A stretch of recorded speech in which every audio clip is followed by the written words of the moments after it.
हाँ जी, पंजाबी अदबी संगत का ये साडा 23वां सैशन है ते मैं अपने सारे दोस्तां मित्रां परौणियां नूं जी आयां नूं कहनी है।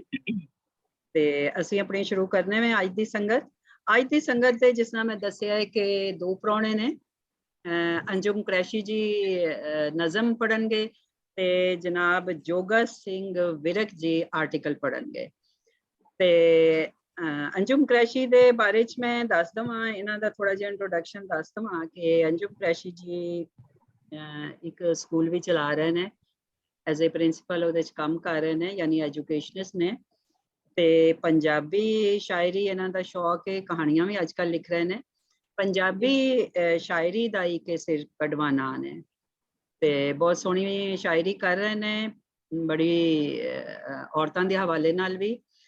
ते इन्हां दियां जिहड़ियां किताबां पंजाबी दियां शायरी दियां आ चुकियां ने, ਉਹਦੇ ਵਿੱਚ दूजा पासा मैं लब्बन चली, मैं ते अमलतास, तुप दा ना बदनाम ते खिच, ਇਹ ਇਹਨਾਂ ਦੀਆਂ ਕਿਤਾਬਾਂ ਨੇ ਪੰਜਾਬੀ ਸ਼ਾਇਰੀ ਦੀਆਂ। ਤੇ ਹੁਣ ਮੈਂ ਇਹਨਾਂ ਨੂੰ ਕਹਾਂਗੀ ਕਿ ਆਪਣੀ ਪੰਜਾਬੀ ਦੀ ਨਜ਼ਮ ਜਿਹੜੀ ਹੈ ਉਹ ਪੇਸ਼ ਕਰਨ, ਤਾਂ ਕਿ ਫਿਰ ਉਹਦੇ ਤੇ ਗੱਲਬਾਤ ਹੋਏਗੀ ਔਰ ਇਹਦੇ ਬਾਅਦ ਫਿਰ ਆਰਟੀਕਲ ਹੋਏਗਾ ਔਰ ਉਹਦੇ ਤੇ ਫਿਰ ਗੱਲਬਾਤ ਹੋਣਗੇ, ਸਾਡੇ ਦੋਸਤ ਮਿੱਤਰ ਗੱਲਬਾਤ ਕਰਨਗੇ। ਤੇ ਪਲੀਜ਼ ਜਦੋਂ ਜਿਹਨੇ ਗੱਲ ਕਰਨੀ ਹੋਵੇ ਉਹ 1 ਬਾय 1 ਗੱਲ ਕਰ ਸਕਦਾ ਹੈ ਔਰ ਆਪਣੇ ਆਪ ਨੂੰ ਮਿਊਟ ਕਰ ਲੈਣਾ ਜਦੋਂ ਕੋਈ अपनी गल दी सांझी पावे गल, दूसरा बंदा जो है वो सारे म्यूट कर लैन प्लीज, ताकि डिस्टर्बेंस ना हो। जी अंजुम जी। अच्छा, बहुत शुक्रिया जी। मेरे वास्ते अगैन मैं पिछली बारी भी कहा सी, बड़ी माण दी गल हुंदी है जदों लाइक माइंडेड पीपल असीं मिल के बैठने आ, अपनी गल्लां अपनी क्रिएटिव जिहड़ी साडी जो भी लहर है उहनूं असीं सांझियां करने आ। मेरी जिहड़ी किताब है ना जी 5वीं वाली, ओहदा नाम खिच नहीं है, ओहदा नाम खच है। हाँ नहीं नहीं, इस वास्ते कि खच हर कोई सोचता है कि पढ़िया भी जाए, हालांकि उत्ते जबर भी है, सारे सोचते हैं नहीं खच नहीं हो सकता नाम, क्योंकि खच किवें हो सकता नाम, लेकिन वो खच ही है ना, है ना जेड़ा। सॉरी जी, खज दा तुसी जरा ब्रीफ भी कर दो। खज अच्छा, खच जेड़ी मतलब यानी कोई एदा मतलब हुंदा है कोई नॉनसेंस गल है, यानी जिसदी कोई वैल्यू नहीं है। जिस तरह ਅਸੀਂ ਕਹਿ ਦਿੰਦੇ ਆ ਕੋਈ ਕਿਸੇ ਨੇ ਕੋਈ ਯਾਨੀ ਕੋਈ ਸਿਲੀ ਗੱਲ ਹੋਏ ਤੇ ਅਸੀਂ ਕਹਿ ਦਿੰਦੇ ਆ ਇਹ ਕਿੰਨੇ ਖੱਚ ਮਾਰੀ ਹੈ, ਉਹ ਵਾਲੀ ਖੱਚ ਹੈ ਉਸ ਦਾ ਨਾਮ। ਠੀਕ ਹੈ ਠੀਕ ਹੈ ਠੀਕ ਹੈ ਜੀ।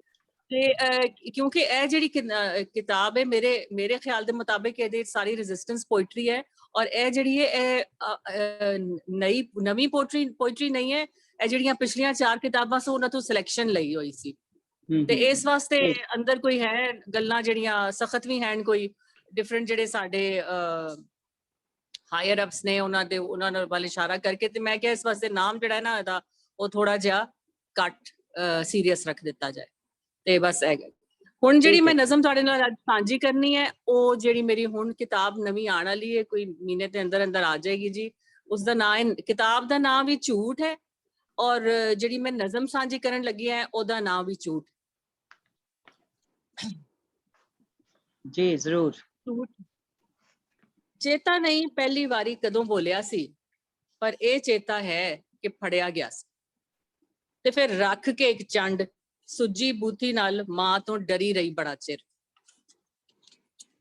चिर पिछों फिर बोलना पिया, ना बोलदी ते कारी हो जांदी, पर उस हाली जिउना सी, मिठा फिक्का जरण लई, जित्ती बाजी हरण लई, चुन्नी ते तलियां रंगण लई, नवियां रावां लंघण लई, रज रज शीशा तक्कण लई, किल किल तो अक्कण लई, तारे तोड़न लई ते सच नूं लोड़न लई, पर वो ते उदों लभ्या ही नहीं सी। जिंदड़ी दी पट्टी अंदर हथ भी पाया, जिथे सच दे सुलखने दाने पुजदे ने, नाले अपनी हिक ते चढ़ अड्डियां चुक इक्को ही छाल विच सावां दे भखदे सूरज नूं भी छो आई, पोरां ही सड़ियां दोवें बार। फिर वो सोचा चलो जी मन लवो, मिल भी गया ते ओदा करना की है, बेचिया कोई मुफ्त भी नहीं लैंदा, झूठ दा मुलवावा लगदा है, सच नमाणा ते मूंह ही लुकाई फिरदा है, कच्चे हासे हसदा ते बुलियां तो किरदा, ਬੇਲੇ 'ਚ ਸਿਰ ਥੱਲੇ ਸੁੱਟ ਕੇ, ਅੰਦਰੋਂ ਸਾਰਾ ਟੁੱਟ ਕੇ, ਕਿਕਰਾਂ ਵੱਲ ਮੂੰਹ ਕਰਕੇ ਬੈਠਾ ਰਹਿੰਦਾ ਹੈ। ਨਾ ਕੋਈ ਰੋਟੀ ਪੁੱਛਦਾ ਹੈ, ਨਾ ਦਾਰੂ। ਕਦੀ ਕਦੀ ਉਹਨੂੰ ਦੂਰੋਂ ਝੋਲਾ ਜਿਹਾ ਪੈਂਦਾ ਤੇ ਉਹਨੂੰ ਬੜਾ ਤਰਸ ਆਉਂਦਾ। ਦਿਲ ਕਰਦਾ ਹੱਥ ਫੜ ਕੇ ਉਹਨੂੰ ਘਰ ਲੈ ਆਏ, ਪਰ ਬਿਠਾਏਗੀ ਕਿੱਥੇ, ਲੁਕਾਏਗੀ ਕਿੱਥੇ, ਖਵਾਏਗੀ ਕੀ। ਘਰ ਦਾ ਪੜੋਲਾ ਤੇ ਮੂੰਹੋਂ ਮੂੰਹ ਝੂਠ ਨਾਲ ਭਰਿਆ ਹੋਇਆ ਸੀ। ਹੇਰ ਫੇਰ ਦੇ ਵਿਹੜੇ 'ਚ ਲਾਰਿਆਂ ਲੱਪਿਆਂ ਦੀਆਂ ਕਪੱਤੀਆਂ ਪੰਡਾਂ ਦਾ ਢੇਰ ਸੀ ਥਾਂ ਥਾਂ।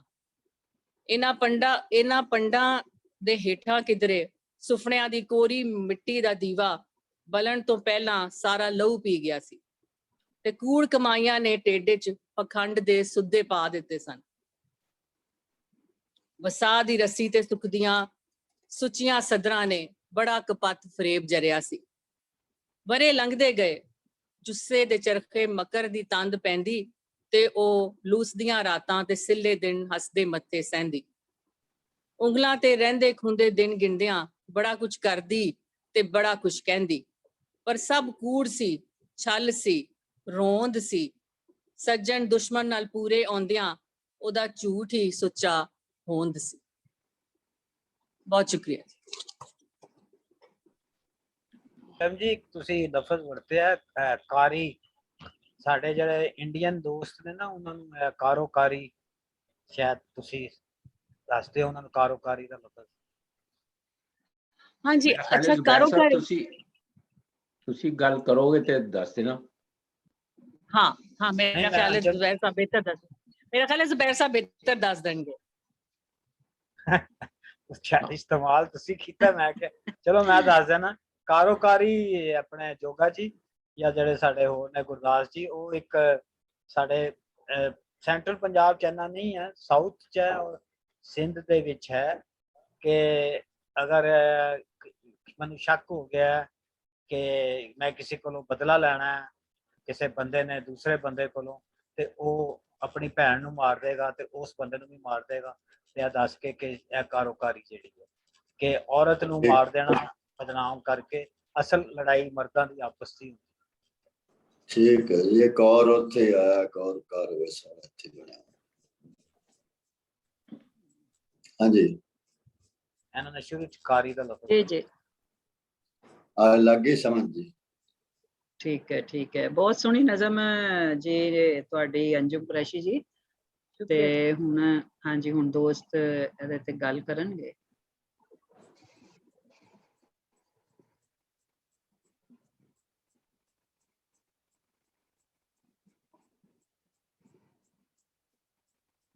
ਜੀ ਹਾਂਜੀ, ਮੈਨੂੰ ਲਫ਼ਜ਼ ਬੜੇ ਚੰਗੇ ਲੱਗੇ ਨੇ ਜੀ। ਮੈਂ ਕੋਈ ਲਿਟਰੇਚਰ ਦਾ ਉਸਤਾਂ ਪਾਠ ਤੇ ਹੈ ਨਹੀਂ, ਤੇ ਮੈਂ ਤੇ ਗ੍ਰਾਮਰ ਦਾ ਬੰਦਾ ਹਾਂ, ਤੇ ਮੈਨੂੰ ਇਹਦੇ ਲਫ਼ਜ਼ ਬਹੁਤ ਚੰਗੇ ਲੱਗੇ ਨੇ। ਆਮ ਤੌਰ ਤੇ ਅੱਜ ਕੱਲ੍ਹ ਜਿਹੜੀ ਖਾਸ ਤੌਰ ਤੇ ਸਾਡੇ ਇੱਧਰਲੇ ਪੰਜਾਬ ਵਿੱਚ ਜਿਹੜੀ ਨਜ਼ਮ ਲਿਖੀ ਜਾ ਰਹੀ ਹੈ, ਉਹ ਭਾਰ ਬੜਾ ਸਿਰ ਤੇ ਪਾਉਂਦੀ ਹੈ, ਔਰ ਉੱਥੇ ਪੰਜਾਬੀ ਜੀ ਹੁੰਦੀ ਵੀ ਨਹੀਂ, ਬੜੀ ਇੱਕ ਨਕਲੀ ਜੀ ਪੰਜਾਬੀ ਹੁੰਦੀ ਹੈ, ਕਿਤਾਬੀ ਜੀ।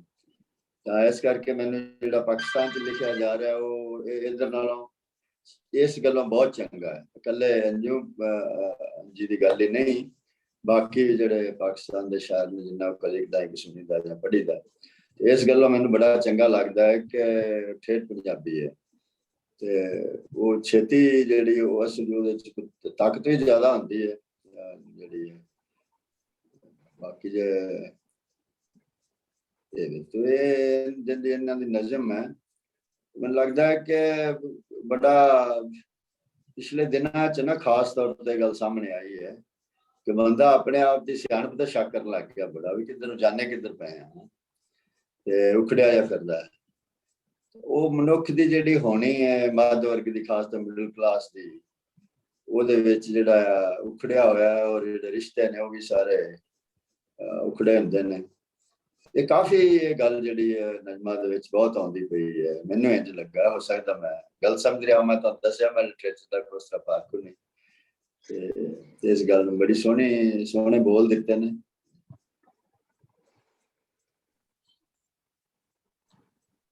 ਹਾਂਜੀ ਜੀ ਜੋਗਾ ਜੀ, ਬਿਲਕੁਲ ਤੁਸੀਂ ਸਹੀ ਕਿਹਾ। ਜੋਗਾ ਜੀ ਦੀ ਗੱਲ ਜਿਹੜੀ ਹੈ वो बड़ी मैंने ते बड़ी ढुकवीं भी लगी है, खास तौर पे जिहड़ी इन्हां ने गल कीती है बोली के बारे जिहड़े इन्हां ने लफ्जाली वरती है, जिस तरह सुधे एक लफ्ज इन्हां ने वरतिया है, मेरा ख्याल है कि मैं एक एक के बाद सुनिया बचपन ही सुनने सा, फिर इन्होंने लूस का मतलब लूसे दिन दिन जड़े ने वो भी हुन के ओ जी लूसिया गया बंदा, ते ये जड़ी गल है। बाकी जड़ी इहदे विच उन्होंने गलबात कीती है ਉਹਦੇ ਬਾਰੇ ਚ ਮੈਨੂੰ ਕੋਈ ਜ਼ਿਆਦਾ ਹਾਲੇ ਤੱਕ ਸਮਝ ਨਹੀਂ ਲੱਗੀ, ਚੂँकि ਮੈਂ ਅਗਰ ਇਹਨੂੰ ਇੱਕ ਦੋ ਵਾਰੀ ਪੜ੍ਹਿਆ ਜਾਏ ਟਕਾ ਕੇ ਸਕੂਨ ਨਾਲ ਤੇ ਮੇਰਾ ਖਿਆਲ ਹੈ ਇਹਦੀਆਂ ਪਰਤਾਂ ਖੁੱਲ ਸਕਦੀਆਂ ਨੇ, ਔਰ ਹੈ ਇਹਦੇ ਚ ਬਹੁਤ ਕੁਝ ਹੈ ਜੀ। एक गल मैं होर आखनी चाहूँगा भी जेड़ा दोवां पासे लिखिया जा रहा खास तौर पे जी शायरी है, भैणां साडियां बेहतर लिख रही ने। हो सकता मैं गलत होवां क्योंकि मेरी कोई बहुत ही सारी जो लिखिया जा रहा तो मेरी जान पछाण है नहीं, पर मैं जो सुनना वा तां जो बीबियां नूं सुनना वा तो मैनूं लगदा कि शिद्दत ज़्यादा होंदी है उन्हां दे लिखण दे विच, उन्हां दी जिहड़ी पीड़ है वो ज़्यादा डूंगी है और ज़्यादा उन्हां दा वाह पैंदा, भावें ਜਿਹੜੇ ਸੁਖਸ ਵੀ ਰਹਿੰਦੇ ਨੇ ਉਹਨਾਂ ਨੂੰ ਆਪਣੀ ਤਰ੍ਹਾਂ ਦੀ ਜਿਹੜੀ ਹੈ ਜੈਂਡਰ ਦੇ ਆਪਣੇ ਵਖਰੇਵੇਂ ਨੇ ਜਾਂ ਫਟਰਨਿਟੀ ਹੈ ਉਹਦਾ ਉਹਨਾਂ ਨੂੰ ਵੀ ਬਹੁਤ ਭੁਗਤਣਾ ਪੈਂਦਾ ਹੈ। ਤਾਂ ਮੈਂ ਸੱਚੀ ਦੱਸਾਂ ਕਿ ਮੈਨੂੰ ਲੱਗਦਾ ਕਿ ਦੋਵਾਂ ਪਾਸੇ ਮੈਂ ਜਦੋਂ ਸੁਣਨਾ ਬੀਬੀਆਂ ਨੂੰ ਸੁਣਨਾ ਵਾ ਤੇ ਉਹਨਾਂ ਦੀ ਮੈਨੂੰ ਕਵਿਤਾ ਸ਼ਾਇਰੀ ਸ਼ਿੱਦਤ ਜ਼ਿਆਦਾ ਲੱਗਦੀ ਹੈ ਦੂਜਿਆਂ ਨਾਲੋਂ, ਔਰ ਸ਼ਿੱਦਤ ਹੁੰਦੀ ਹੈ ਤਾਂ ਫਿਰ ਕਵਿਤਾ ਦੇ ਵਿੱਚ ਜਿਹੜੀ ਆਪਣੇ ਆਪ ਬਣਦੀ ਚੰਗੀ ਹੈ।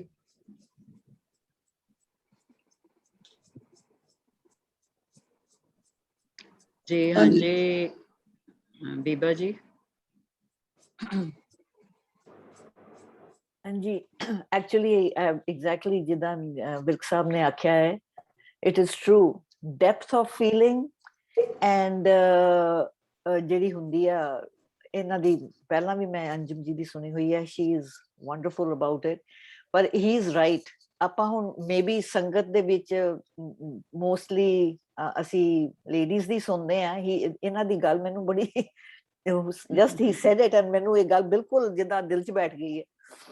ਐਂਡ ਨਹੀਂ, ਔਰ ਜਿੱਦਾਂ ਇਹਨਾਂ ਨੇ ਕਸ਼ਮਕਸ਼ ਜੀ ਦੱਸੀ ਹੈ ਕਿ ਵੀ ਜੋ ਇਹ ਚਾਹੁੰਦੇ ਨੇ, ਇਹਨਾਂ ਇਹ ਕਰਨਾ ਚਾਹੁੰਦੇ ਨੇ, ਕਰ ਨਹੀਂ ਸਕਦੇ, ਉਹ ਜਿਹੜੀ ਉਹ ਦੈਟ ਕੌਨਫਲਿਕਟ ਜਿਹੜਾ ਹੈਗਾ ਉਹਨੂੰ ਘਰ ਲੈ ਕੇ ਆਉਂਦੇ, ਲਿਆਉਣਾ ਚਾਹੁੰਦੇ ਨੇ, ਫਿਰ ਉਹਨੂੰ ਮੈਂ ਕੀ ਖਵਾਉਂਗੀ, ਕੀ ਕਰੂੰਗੀ, ਇੱਕ ਹੈਲਪਲੈਸਨੈਸ ਜਿਹੀ ਹੈਗੀ ਆ ਕਿ Shri can see it clearly. ਇਹਨਾਂ ਨੂੰ ਸਾਫ਼ ਨਜ਼ਰ ਆ ਰਿਹਾ, ਇਹਨਾਂ ਨੂੰ ਪਤਾ ਹੈ ਕੀ ਕਰਨਾ, ਇਹਨਾਂ ਨੂੰ ਸਾਫ਼ ਨਜ਼ਰ ਆ ਰਿਹਾ, ਪਰ ਜਿਹੜੀ ਇੱਕ ਉਹ ਹੈਲਪਲੈਸਨੈਸ ਹੈ ਕਿ ਮੈਂ ਇਹਦਾ ਫਿਰ ਕਰਾਂਗੀ ਕੀ, ਇੱਕ ਜਿਹੜੀ ਹੈਗੀ ਹੈ।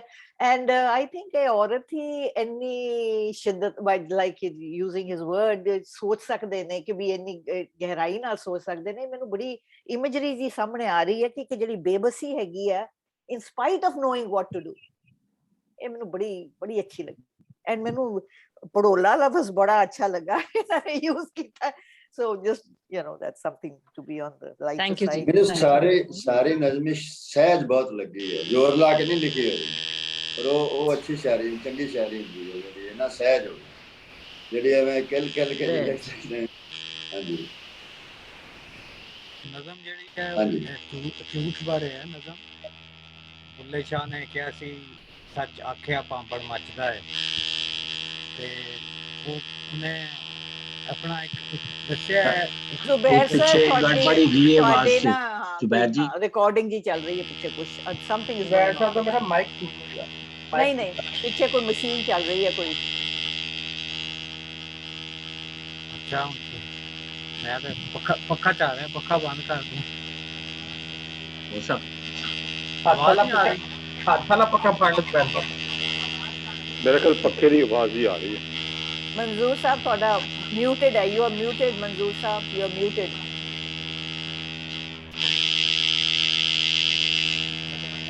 ये बंद करो जी, कितनों आ रही है आवाज? बंद हो गई सुबह नहीं, ਉਹਨਾਂ ਦਾ कितनी ਮਾਈਕ ਹੀ ਬੰਦ ਹੋ ਗਿਆ। बाइक ही बंद हो गया, वो बिल्कुल ही बंद हो गए। हाँ देखो कट्ठे। वैसे this is a better picture. आज इधर ही रहा करो, आज दिस इज ग्रेट। मेरा वो पुराना है वो पता नहीं लैपटॉप ਉਹਦਾ ਹੀ ਮਸਲਾ ਲੱਗਦਾ ਮੈਨੂੰ। ਚਲੋ ਠੀਕ ਮਸਲਾ ਹੈ ਹੈ ਮੈਂ ਗੱਲ ਕਰਨਾ ਚਾਹ ਰਿਹਾ ਸੀ ਕਿ ਜਿਹੜੀ ਨਜ਼ਮ ਹੈ ਉਹ ਸੱਚ ਬਾਰੇ ਹੈ ਔਰ ਸਟਾਰਟ ਦੇ ਵਿੱਚ ਹੀ ਹੈ ਕਿ ਜਦੋਂ ਪਹਿਲੀ ਦਫਾ ਮੈਂ ਸੱਚ ਬੋਲਿਆ ਤੇ ਮੇਰੀ ਮਾਂ ਨੇ ਖਿੱਚ ਕੇ ਚੰਡ ਮਾਰੀ। ਦੂਜੀ ਵਾਰੀ ਮੈਂ ਜੇ ਨਾ ਬੋਲਦੀ ਤੇ ਮੈਂ ਕਾਰੀ ਹੋ ਜਾਣਾ ਸੀ। ਇਹਦੇ ਵਿੱਚ ਹੋਰ ਵੀ ਕਈ ਬੜੇ ਜਿਹੜੇ ਨੇ ਲੁਕੀਆਂ ਹੋਈਆਂ ਰਮਜ਼ਾਂ ਸੈਂਤਾਂ ਰਾਹੀਂ ਉਹਨੇ 2-3 ਜਗ੍ਹਾ ਹੋਰ ਦੱਸਿਆ ਕਿ ਜਿਹੜਾ ਬਾਹਰ ਪਿਆ ਹੈ ਉਹ ਉੱਥੇ ਦੇਖਦੀ ਹਾਂ ਮੈਂ, ਲੇਕਿਨ ਉਹਨੂੰ ਮੈਂ ਘਰ ਨਹੀਂ ਲਿਆ ਸਕਦੀ। ਉਹਨੂੰ ਨਾ ਇੱਕ ਮੈਟਾਫਰ ਜਿਹਾ ਬਣਾਤਾ ਹੈ, ਇੱਕ ਜਿਹਾ ਗਵਾਚਾ ਜਿਹਾ ਇੱਕ ਬੰਦਾ ਬਣਾਤਾ ਹੈ ਸੱਚ ਨੂੰ। ਉਹ ਝੂਠ ਨਾਲ ਹੀ ਰਹੀ ਜਾ ਰਹੀ ਹੈ ਔਰ ਐਂਡ ਤੱਕ ਉਹਨੇ ਕਿਹਾ ਕਿ ਮੈਂ ਜਿਹੜਾ ਸੱਚ ਹੈ ਉਹਨੂੰ ਬਣਾ ਨਹੀਂ ਸਕਦੀ ਜਾਂ ਉਹਨੂੰ ਓਨ ਨਹੀਂ ਕਰ ਸਕਦੀ ਜਾਂ ਉਹਦੇ ਨਾਲ ਮੈਂ ਰਹਿ ਨਹੀਂ ਸਕਦੀ। ਇਸ ਤਰ੍ਹਾਂ ਦੀਆਂ ਬੇਸ਼ੁਮਾਰ ਜਿਹੜੀਆਂ ਨੇ ਉਹਦੇ ਵਿੱਚ ਲੰਬੀ ਨਜ਼ਮ ਹੈ, ਸੋਹਣੀ ਹੈ, ਲਫ਼ਜ਼ਾਂ ਦੀ ਵਰਤੋਂ ਵੀ ਬਹੁਤ ਸੋਹਣੀ ਹੈ ਔਰ ਪੂਰੀ ਇੱਕ ਕਹਾਣੀ ਹੈ, ਇੱਕ ਸਾਡੀ ਤੁਸੀਂ ਕਹਿ ਲਓ ਸਾਡੀ ਵਸੋਂ ਦੀ, ਸਾਡੀ ਸਮਾਜ ਦੀ, ਇੱਕ ਜ਼ਨਾਨੀ ਦੀ ਜਿਹੜੀ ਹੈ ਪੂਰੀ ਇੱਕ ਵਾਰਦਾਤ ਹੈ। ਉਹਦੀ ਜਿਹੜੀ ਹੈ ਕਹਾਣੀ ਹੈ ਬੜੇ ਸੋਹਣੇ ਢੰਗ ਨਾਲ ਕੀਤੀ ਹੈ, ਲੁਕਾ ਕੇ ਵੀ ਕੀਤੀ ਹੈ, ਖੋਲ ਕੇ ਵੀ ਕੀਤੀ। ਥੈਂਕ ਯੂ ਜੀ, ਥੈਂਕ ਜੀ ਯੂ। ਬਹੁਤ ਸ਼ੁਕਰੀਆ ਜ਼ੁਬੈਰ ਜੀ। मैं मेरा इस नज़म के बारे में ख्याल है कि ये सची मुची दी नवी नज़म है। बहुत सारिया नज़मां साढ़े सामने जिहड़ियां नवी नज़म के नाम नाल पेश हुंदियां ने, वो एक्चुअली उन्हां दा फार्म नवी हुंदी है, लेकिन उन्हां दे विच ਜਿਹੜੀ ਬੇਸਿਕ ਫਿਲਾਸਫੀਕਲ ਕੰਟੈਂਟ ਹੁੰਦਾ ਹੈ ਉਹ ਪੁਰਾਣਾ ਹੈ, ਜਿਹਨੂੰ ਕਿ ਦੁਹਰਾਇਆ ਜਾਂਦਾ ਹੈ। ਉਹਦੀਆਂ ਕਈ ਸ਼ਕਲਾਂ ਮੈਨੂੰ ਪਤਾ ਹੈ ਮੁਖਤਲਿਫ ਸ਼ਾਇਰਾਂ ਦੇ ਵਿੱਚ ਆਉਂਦੀਆਂ ਨੇ। ਇਹ ਨਜ਼ਮ ਜਿਹੜੀ ਹੈ ਇਹਦੀ ਜਿਹੜੀ ਸਟਰਕਚਰ ਦੇ ਲਿਹਾਜ਼ ਨਾਲ, ਬੰਤਰ ਦੇ ਲਿਹਾਜ਼ ਨਾਲ ਔਰ ਉਹ ਬੰਤਰ ਜਿਹੜੀ ਜਿਵੇਂ ਜਿਵੇਂ ਵੱਧਦੀ ਹੈ ਉਹ ਬਿਲਕੁਲ ਇੱਕ ਨਵੀਂ ਜ਼ਮਾਨੇ ਦੀ ਸ਼ਾਇਰੀ ਲੱਗਦੀ ਹੈ। ਉਹ ਨਵਾਂ ਜ਼ਮਾਨਾ ਜਿਹੜਾ ਮੇਰੇ ਖਿਆਲ ਦੇ ਵਿੱਚ ਪੰਜਾਬ ਵਿੱਚ 60s ਤੋਂ ਬਾਅਦ ਐਗਰੇਰੀਅਨ ਸੁਸਾਇਟੀ ਦੇ ਟੁੱਟਣ ਤੋਂ ਬਾਅਦ ਮਸ਼ੀਨੀ ਦੌਰ ਦੇ ਆਉਣ ਦੇ ਨਾਲ ਜਿਹੜਾ ਨਵਾਂ ਜ਼ਮਾਨਾ ਆਇਆ ਹੈ, ਉਸ ਦੌਰ ਦੀ ਜਿਹੜੀ ਸ਼ਾਇਰੀ ਹੈ ਉਹਦੀ ਰਿਪਰੈਜ਼ੈਂਟੇਟਿਵ ਸ਼ਾਇਰੀ ਬਹੁਤ ਘੱਟ ਹੈ ਔਰ ਇਹ ਨਜ਼ਮ ਜਿਹੜੀ ਹੈ ਇਹ ਬਹੁਤ ਉਹਦੀ ਅੱਛੀ ਕਰਦੀ ਹੈ, ਵਿਖਾਲਾ ਕਰਦੀ ਹੈ ਉਸ ਨਵੀਂ ਨਜ਼ਮ, ਨਵੀਂ ਸੋਚ ਦਾ। ਕਿਉਂਕਿ ਇਹਦੇ ਵਿੱਚ ਜਿਹੜਾ ਇੰਡੀਵਿਜੂਅਲ ਹੈ, ਭਾਵੇਂ ਉਹ ਬੰਦਾ ਹੈ ਭਾਵੇਂ ਔਰਤ ਹੈ, ਉਹ ਇੱਕ ਐਸੀ ਨਵੀਂ ਸੂਰਤ, ਪੁਰਾਣਾ ਝੂਠ ਹੈ, ਨਵਾਂ ਸੱਚ ਦਾ ਪਤਾ ਨਹੀਂ ਹੈ।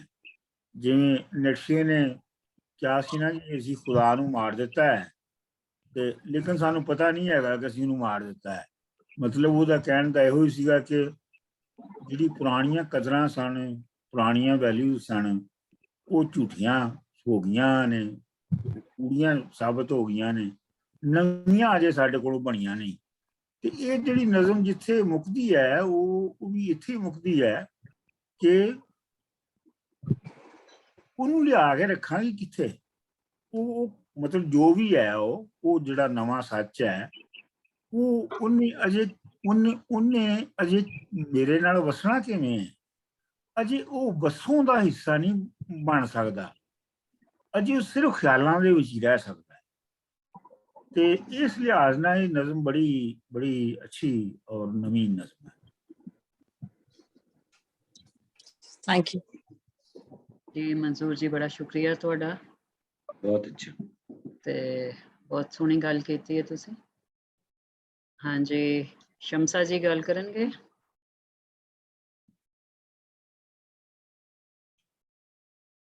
जी आवाज आ रही है? ਸਭ ਨੂੰ ਜੀ ਹਾਂਜੀ ਆਇਆਂ ਨੂੰ ਜੀ। ਬਿਲਕੁਲ ਜੀ ਆਇਆਂ ਨੂੰ ਸ਼ਮਸਾ ਜੀ, ਆਵਾਜ਼ ਜੀ ਆ ਰਹੀ ਹੈ ਮੈਂ ਤੁਹਾਡੀ? ਹਾਂਜੀ ਮੈਂ ਬਹੁਤ ਸੋਹਣੀ ਨਜ਼ਮ ਸੀ ਔਰ ਮੈਂ ਨਾ ਸੋਚੀ ਪੈ ਗਈ ਕਿ ਜਿਸ ਤਰ੍ਹਾਂ ਬੁੱਲੇ ਸ਼ਾਹ ਦੀ ਕਾਫੀ ਹੈ ਕਿ ਮੈਂ ਕਸੁੰਬੜਾ ਚੁਣ ਚੁਣ ਹਾਰੀ, ਤੇ ਉਹ ਸਾਰੀ ਕਾਫੀ ਮੇਰੇ ਦਿਮਾਗ ਦੇ ਵਿੱਚ ਚੱਲ ਪਈ ਤੇ ਮੈਂ ਕਿਹਾ ਕਿ ਬਿਲਕੁਲ ਉਹ ਜਿਸ ਤਰ੍ਹਾਂ ਗੱਲ ਕੀਤੀ ਜਾਂਦੀ ਸ਼ਾਹ ਜੀ ਵੀ ਕਹਿੰਦੇ ਨੇ ਕਿ ਉਹ ਕਹਿੰਦੀ ਹੈ ਕਿ ਫਿਰ ਉਹਦੇ ਤੇ ਪਲੇ ਬਣਿਆ ਕਸੁੰਬੜਾ ਚੁਣ ਚੁਣ ਹਾਰੀ ਤੇ ਅਸੀਂ ਪਰਫਾਰਮ ਵੀ ਕੀਤਾ। ਉਹਦੇ ਵਿੱਚ ਕਹਿੰਦੇ ਕਿ ਇਹ ਕਾਫੀ ਬਣੀ ਕਿੰਜ, ਤੇ ਉਹ ਦੂਜੀ ਕਹਿੰਦੀ ਇਹ ਵਰਤੀ ਸਾਡੇ ਨਾਲ ਤਾਂ ਬਣੀ। ਤੇ ਇਹ ਜਿਹੜਾ ਵਰਤ ਜਾਣਾ ਹੈ ਨਾ ਸਾਡੇ ਉੱਤੇ, ਔਰ ਉਹ ਜਿਹੜਾ ਔਰਤ ਦਾ ਜਿਸ ਤਰ੍ਹਾਂ ਗੱਲ ਹੋ ਰਹੀ ਸੀ ਕਿ ਔਰਤ ਬਹੁਤ ਸੋਹਣਾ ਲਿਖਦੀ ਹੈ, ਮੇਰਾ ਖਿਆਲ ਔਰਤ ਦੇ ਅੰਦਰ 7 ਪੜਦੇ ਨੇ ਜਿਹੜੇ ਉਹ ਹਟਦੇ ਨੇ, ਉਹਦੇ ਇੰਨੀ ਡੀਪ ਹੈ ਦੁੱਖ, ਉਹਦੇ ਅੰਦਰ ਇੰਨਾ ਡੀਪ ਹੈ, ਇੰਨਾ ਕੁਛ ਹੈ ਉਹਦੇ ਅੰਦਰ ਜਿਹੜਾ ਉਹ ਭੜੋਲੇ ਵਾਂਗੂ, ਭੜੋਲੇ ਦਾ ਜਿਸ ਤਰ੍ਹਾਂ ਨਾਂ ਲਿਆ, ਭੜੋਲੇ ਦੇ ਵਾਂਗੂ ਭਰਿਆ ਹੈ ਉਹਦਾ ਇਸ ਦੁੱਖ ਨਾਲ, ਇਸ ਸੁਸਾਇਟੀ ਦੇ ਦਿੱਤੇ ਹੋਏ ਸਾਰੇ ਰਿਸ਼ਤਿਆਂ ਨਾਲ ਜੁੜੇ ਜਿਹੜੇ ਦੁੱਖ ਨੇ, ਔਰ ਇਸ ਆਲ ਦੁਆਲ ਦੇ ਜਿਹੜੀ ਇੱਕ ਪੀੜ ਹੈ ਉਹਦੇ ਅੰਦਰ, ਉਸ ਪੀੜ ਨੂੰ ਕਿਸ ਤਰ੍ਹਾਂ ਸੋਹਣੇ ਤਰੀਕੇ ਦੇ ਨਾਲ ਉਹਨਾਂ ਨੇ ਜਿਹੜਾ ਨਾ ਉਹ ਪੋਰਟਰੇਟ ਕੀਤਾ ਹੈ, ਬਹੁਤ ਸੋਹਣਾ। ਬਸ ਜੀ ਮੈਂ ਇੰਨਾ ਹੀ। ਬਹੁਤ ਸ਼ੁਕਰੀਆ ਸ਼ਮਸਾ ਜੀ, ਬੜੀ ਸੋਹਣੀ ਗੱਲ ਕੀਤੀ ਹੈ ਤੁਸੀਂ, ਬੜੀ ਭਰਵੀਂ ਗੱਲ ਔਰਤ ਦੇ ਹਵਾਲੇ ਨਾਲ। ਤੇ ਜੀ ਹੁਣ ਹੋਰ ਕੋਈ ਦੋਸਤ ਮਿੱਤਰ ਗੱਲ ਕਰਨਾ ਚਾਹਣ?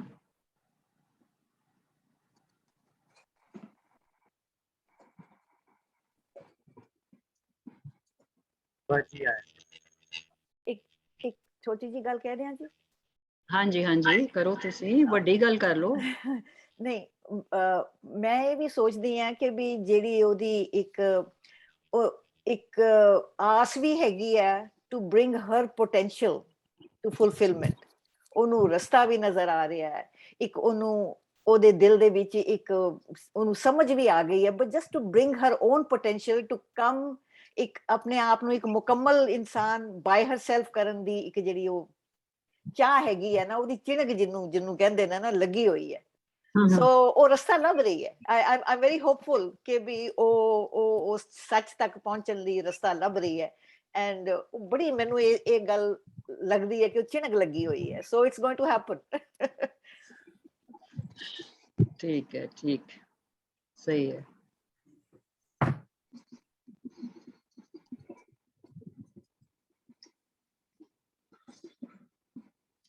ਹਾਂਜੀ ਹੋਰ ਕੋਈ ਦੋਸਤ ਗੱਲ ਕਰਨਾ ਚਾਹਣਗੇ?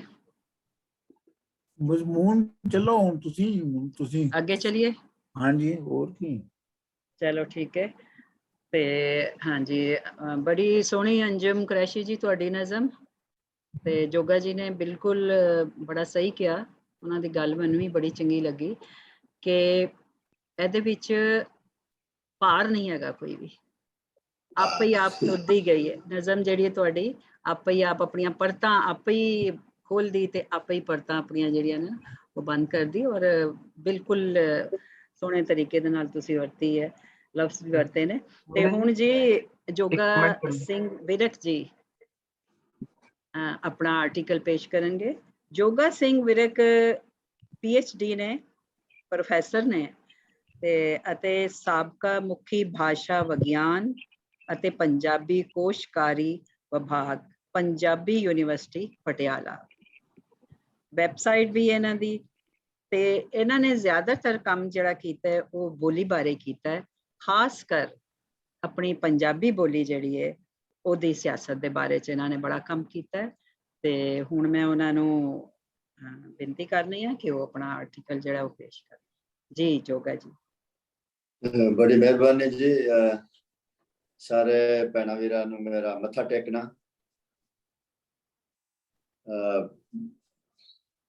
ਤੁਸੀਂ ਤੁਹਾਡੀ ਮਿਹਰਬਾਨੀ ਕਿ ਮੌਕਾ ਦਿੱਤਾ ਹੈ। ਜਿਵੇਂ ਤੁਸੀਂ ਕਿਹਾ ਇਹ ਮੇਰਾ ਕੰਮ ਮੂਲ ਰੂਪ ਚ ਤੇ ਅਸਲ ਚ ਤੇ ਮੈਂ ਵਿਆਕਰਣ ਦਾ ਬੰਦਾ ਸਾਂ, ਮੇਰਾ ਜਿਹੜਾ ਲਿੰਗੁਇਸਟਿਕਸ ਕੰਮ ਹੈ, ਪਰ ਕੋਈ 15-20 ਸਾਲ ਪਹਿਲਾਂ ਮੈਨੂੰ ਲੱਗਾ ਵੀ ਵਿਆਕਰਨਾਂ ਦੇ ਬਥੇਰੇ ਲੋਕ ਲਿਖਦੇ ਨੇ ਤੇ ਲਿਖੀਆਂ ਵੀ ਜਾਣਗੀਆਂ, ਪਰ ਜਿਹੜਾ ਭਾਸ਼ਾ ਦੀ ਰਾਜਨੀਤੀ ਦਾ ਮਾਮਲਾ, ਸਾਡੀਆਂ ਬੋਲੀਆਂ ਦਾ ਮਾਮਲਾ ਹੈ, ਜ਼ਿਆਦਾ ਸੰਗੀਨ ਹੈ।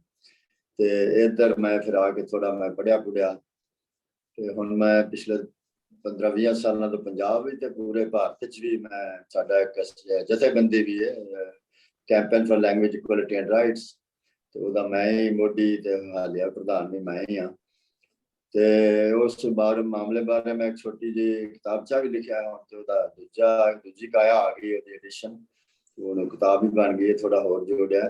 ਤੋ ਭਾਰਤ ਦੀਆਂ 12 ਬੋਲੀਆਂ, 3 'ਚ ਤਾਂ ਮੈਂ ਹੀ ਕੀਤਾ ਸੀ, ਪੰਜਾਬੀ, ਹਿੰਦੀ ਤੇ ਅੰਗਰੇਜ਼ੀ 'ਚ, ਤੇ 9 ਹੋਰ ਦੱਖਣ ਦੀਆਂ, ਸਾਰੇ ਤਮਿਲ, ਕੰਨੜ, ਤੇਲਗੂ, ਮਰਾਠੀ, ਇਸ ਤਰ੍ਹਾਂ ਹੋ ਗਈ। ਤੇ ਉਹ ਜਿਹੜਾ ਮੂਲ ਅਸਲ 'ਚ ਉਹਦਾ ਜਿਹੜਾ ਸਾਰ ਹੈ ਨਾ, ਸਮਰੀ ਇੱਕ ਤਰ੍ਹਾਂ ਦੀ, ਉਹ ਪਾਕਿਸਤਾਨ 'ਚ ਵੀ 2 ਥਾਵਾਂ ਤੇ ਉਹ ਛਾਇਆ ਹੋਈ ਹੈ। ਇੱਕ ਤੇ ਪੰਚਮ ਦੇ ਵਿੱਚ 2001 'ਚ ਮੇਰਾ ਲੇਖ ਛਪਿਆ ਸੀ, ਤੇ ਫਿਰ ਆ ਹੁਣ ਪਿੱਛੇ ਜੀ ਆਪਣਾ ਲਾਹੌਰ ਤੋਂ ਜਿਹੜੀ ਲੇਖ ਮੈਗਜ਼ੀਨ ਹੈ, ਸ਼ਾਇਦ ਨਾਸਰ ਰਾਣਾ ਜੀ ਕੱਢਦੇ ਨੇ, ਤਾਂ ਉਹਦੇ 'ਚ ਉਹ ਛਪੀ ਸੀ।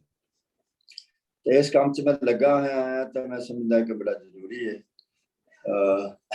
ਜਿਹੜੀ ਅੱਜ ਮੈਂ ਗੱਲ ਕਰਨੀ ਉਹ ਵੀ ਇਸੇ ਬਾਰੇ ਹੀ ਹੈ ਕਿ ਜਿਹੜੀ ਸਾਡੀਆਂ ਦੱਖਣੀ ਏਸ਼ੀਆ ਦੀਆਂ ਬੋਲੀ ਦੇ ਮਸਲੇ ਨੇ, ਇਕੱਲੇ ਦੱਖਣੀ ਏਸ਼ੀਆ ਦੇ ਨਹੀਂ, ਅਸਲ ਦੇ ਜਿੱਥੇ ਜਿੱਥੇ ਪਹਿਲਾਂ ਸਾਰਾ ਸਾਮਰਾਜ ਰਿਹਾ, ਇੰਪੀਰੀਅਲਿਜ਼ਮ ਰਿਹਾ ਹੈ, ਉੱਥੋਂ ਦੇ ਸਾਰੇ ਮਸਲੇ ਲਗਭਗ ਇੱਕੋ ਜਿਹੇ ਨੇ। ਤਾਂ ਇਹਨੂੰ ਆਪਾਂ ਕਿਸੇ ਕੰਟੈਕਸਟ ਵੀ ਰੱਖ ਕੇ ਵੇਖ ਸਕਦੇ ਹਾਂ, ਚਾਹੇ ਭਾਰਤ ਹੋਵੇ, ਪਾਕਿਸਤਾਨ ਹੋਵੇ, ਬੰਗਲਾਦੇਸ਼ ਹੋਵੇ, ਅਫਰੀਕਾ ਹੋਵੇ, ਜਾਂ ਹੋਰ ਜਿਹੜੇ ਬਸਤੀਆਂ ਰਹੇ ਨੇ। ਤਾਂ ਮੈਂ ਸਮਝਦਾ ਕਿ ਮੈਂ 3-4 ਪੜਾਅ ਨੇ ਮੇਰੇ ਗੱਲ ਦੇ, 2-2, 4-4 ਮਿੰਟ ਲਵਾਂਗਾ। ਪਹਿਲਾ ਤੇ ਹੈ ਕਿ ਬੋਲੀ ਬਾਰੇ ਬੜੇ ਭਰਮ ਨੇ ਸਾਡੇ ਦੱਖਣੀ ਏਸ਼ੀਆ ਦੇ ਵਿੱਚ, ਔਰ ਸਾਰੇ ਜਿਹੜੇ ਬਸਤੀਆਂ ਰਹੇ ਨੇ ਮੁਲਕ। ਪਹਿਲਾ। ਦੂਜਾ ਹੈ ਕਿ ਮੈਂ ਕੁਝ 2-4 ਸਬੂਤ ਨੁਕਤਿਆਂ ਦੇ ਰੂਪ 'ਚ ਰੱਖਾਂਗਾ ਵੀ ਇਹ ਸਾਰੇ ਭਰਮ ਨੇ, ਇਹਨਾਂ ਦੀ ਕੋਈ ਅਸਲੀਅਤ ਨਹੀਂ ਹੈ ਜਿਹੜੀ ਅਸੀਂ ਸਮਝ ਬਣਾਈ ਹੋਈ ਹੈ ਬੋਲੀ ਦੇ ਬਾਰੇ। ਹਾਲੀ ਇਹੀ ਸਮਝ ਹੈ ਬਹੁਤ ਲੋਕਾਂ ਦੀ, ਕੁਝ ਇੱਕ ਲੋਕਾਂ ਨੂੰ ਛੱਡ ਕੇ। ਤੇ ਇਸੀ ਗੱਲ ਫਿਰ ਮੈਂ ਵੇਖਣੀ ਹੈ ਕਿ ਜਿਹੜੀ ਇਹ ਕਿਉਂ ਨੇ ਭਰਮ ਜਿਹੜੇ ਨੇ ਹੋਏ, ਆਏ ਕਿਉਂ। ਤੇ ਚੌਥਾ ਫਿਰ ਕਿ ਆਪਾਂ ਨੂੰ ਮਾਂ ਬੋਲੀ ਜ਼ਰੂਰੀ ਕਿਉਂ ਹੈ, ਕਿਉਂ ਲੋੜੀਂਦੀ ਹੈ, ਕਿ ਆਪਾਂ ਹੋਰ ਬੋਲੀ ਨਾਲ ਹੋਰ ਬਾਤ ਤਰੱਕੀ ਜਾਂ ਨਹੀਂ ਕਰ ਸਕਦੇ। ਤਾਂ ਪਹਿਲੀ ਗੱਲ ਤਾਂ ਭਰਮਾਂ ਦੀ ਹੈ ਕਿ ਪਹਿਲੀ ਜਿਹੜੇ ਨੇ, ਮੈਂ ਆਪਣਾ ਲੇਖ ਜਿਹੜਾ ਉਹ ਘੱਲਿਆ ਵੀ ਸੀ, ਤੇ ਮੋਟਾ ਮੋਟੀ ਝਾਤੀ ਮਾਰੀ ਹੋਣੀ। ਤੁਸੀਂ ਨੁਕਤਿਆਂ 'ਚ ਗੱਲ ਕਰਾਂਗਾ, ਉਹਦੇ ਬਾਰੇ ਜੇ ਕੋਈ ਸਵਾਲ ਬਾਅਦ 'ਚ ਹੋਵੇ ਤਾਂ ਜਿਹੜੇ ਸਬੂਤ ਨੇ ਜਾਂ ਆંકੜੇ ਅਗਰ ਫੈਕਟਸ ਨੇ ਉਹ ਬਾਅਦ 'ਚ ਰੱਖੇ ਜਾ ਸਕਦੇ ਨੇ।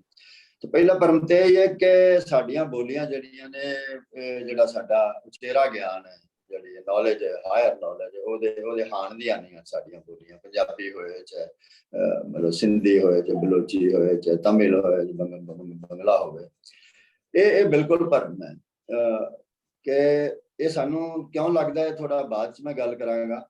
ਪਰ ਪਹਿਲੀ ਗੱਲ ਹੈ ਕਿ ਇਹ ਭਰਮ ਇਸ ਕਰਕੇ ਕਿ ਜਿਹੜੀ ਤੇ ਵਾਕ ਬਣਤਰ ਹੈ, ਸੈਂਟੈਂਸ ਸਟਰਕਚਰ ਹੈ ਕਿਸੇ ਵੀ ਬੋਲੀ ਦੀ ਹੁੰਦੀ, ਉਹਦੇ ਬਾਰੇ ਤੇ ਅਸੀਂ ਆਂਦੇ ਨਹੀਂ ਵੀ ਕੋਈ ਬੋਲੀ ਵੱਧ ਅਮੀਰ ਹੈ ਤੇ ਕੋਈ ਘੱਟ ਅਮੀਰ ਹੈ ਜੀ। ਉਸ ਪੱਖੋਂ ਤੇ ਕੋਈ ਕਹਿੰਦਾ ਨਹੀਂ ਵੀ ਅੰਗਰੇਜ਼ੀ ਅਮੀਰ ਤੇ ਪੰਜਾਬੀ ਗਰੀਬ ਹੈ ਸੈਂਟੈਂਸ ਸਟਰਕਚਰ ਵਿੱਚੋਂ।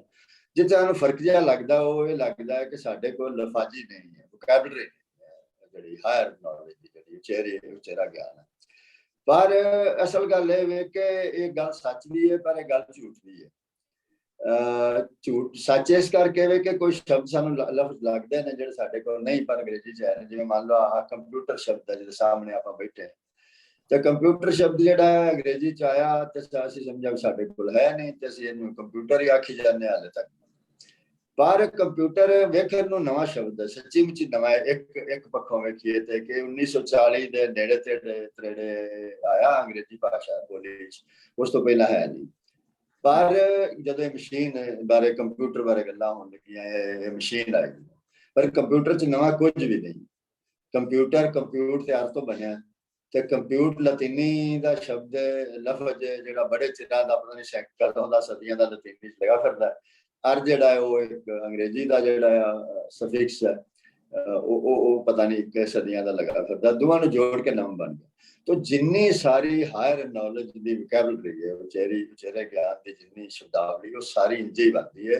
जिन्हें पुराने जो साढ़े को एलीमेंट्स ने, जिन्होंने धातु, रूट्स या अफिक्स जाने, तो इस मायने दे विच अंग्रेजी च भी कोई नवा शब्द नहीं बनया।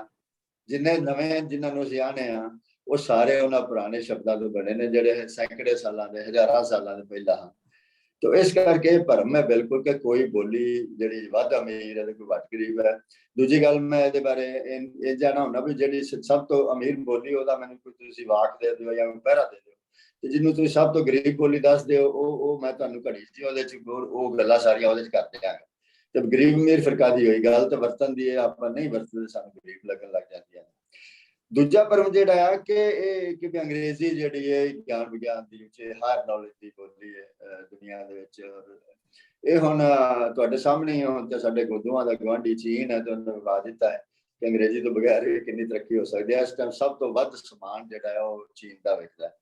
ਤੇ ਜਿੱਥੋਂ ਤੱਕ ਗਿਆਨ ਵਿਗਿਆਨ ਦੀ ਗੱਲ ਹੈ, ਆਮ ਤੌਰ ਤੇ ਇਹਨੂੰ ਅਸੀਂ ਪੜ੍ਹਾਈ ਨਾਲ ਜੋੜਦੇ ਹਾਂ ਵੀ ਜਿਹੜੇ ਮੁਲਕ ਦੀ ਪੜ੍ਹਾਈ ਚੰਗੀ ਹੈ ਤਾਂ ਉੱਥੇ ਸਾਇੰਸ ਵੱਧ ਹੋਏਗੀ, ਗਿਆਨ ਇੰਜੀਨੀਅਰ ਵੀ ਚੰਗੇ ਹੋਣਗੇ। ਤਾਂ ਪੜ੍ਹਾਈ ਦੇ ਪੱਖੋਂ ਜੇ ਵੇਖਿਆ ਜਾਏ ਤਾਂ ਮੈਂ ਇਹਦੇ ਵਿੱਚ ਦੱਸੇ ਵੀ ਨੇ ਵੀ ਜਿਹੜੇ ਅੰਗਰੇਜ਼ੀ ਜਿਨ੍ਹਾਂ ਦੀ ਮਾਂ ਬੋਲੀ ਹੈ ਅਮਰੀਕਾ ਤੇ ਇੰਗਲੈਂਡ ਤੇ ਆਸਟ੍ਰੇਲੀਆ ਨਿਊਜ਼ੀਲੈਂਡ ਜਾਂ ਕੈਨੇਡਾ ਅਦਬ ਚਦੇ ਨੇ ਉਹ ਵੀ ਇਕੱਲਾ ਤੇ ਇੰਗਲੈਂਡ ਹੀ ਇੱਕ ਤਰ੍ਹਾਂ ਨਾਲ, ਤਾਂ ਉਹ ਤੇ ਕਦੀ ਉਹਨਾਂ ਦੀ ਪੜ੍ਹਾਈ ਦਾ ਦਰਜਾ ਜਿੱਥੇ ਸਕੂਲ ਦੀ ਪੜ੍ਹਾਈ ਹੈ ਜਿਹੜੀ ਮਦਰਸੇ ਦੀ ਉਹਨਾਂ ਦਾ ਦਰਜਾ ਤੇ ਕਦੀ ਬਹੁਤਿਆਂ ਉੱਪਰਲਾ ਚ ਰਿਹਾ ਹੀ ਨਹੀਂ। ਅਮਰੀਕਾ ਤੇ ਇੰਗਲੈਂਡ 25 26 30 ਦੇ 25 ਦੇ 30 ਦੇ ਵਿੱਚ ਵਿਚਾਲੇ ਚ ਲੱਗੇ ਫਿਰਦੇ ਨੇ ਬੜੇ ਸਾਲਾਂ ਦੇ ਸਕੂਲ ਦੀ ਪੜ੍ਹਾਈ ਦੇ ਪੱਖੋਂ। ਤੇ ਸਭ ਤੋਂ ਉੱਪਰ ਤਕਰੀਬਨ ਸਿੰਗਾਪੁਰ ਹੈ, ਚੀਨ ਹੈ, ਤਾਂ ਕੋਰੀਆ, ਜਾਪਾਨ ਇਹ ਮੁਲਕ ਨੇ ਜਾਂ ਫਿਨਲੈਂਡ ਹੈ ਜਿਹੜੇ ਅੰਗਰੇਜ਼ੀ ਚ ਨਹੀਂ ਪੜ੍ਹਾਉਂਦੇ। ਤੇ ਇਹ ਬਿਲਕੁਲ ਭਰਮ ਹੈ ਕਿ ਜਿਹੜਾ ਗਿਆਨ ਵਿਗਿਆਨ ਸਾਰਾ ਜਿਹੜਾ ਸਾਇੰਸ ਪੈਦਾ ਹੋ ਰਹੀ ਹੈ ਉਹ ਅੰਗਰੇਜ਼ੀ ਉਹਦੀ ਬੋਲੀ ਹੈ।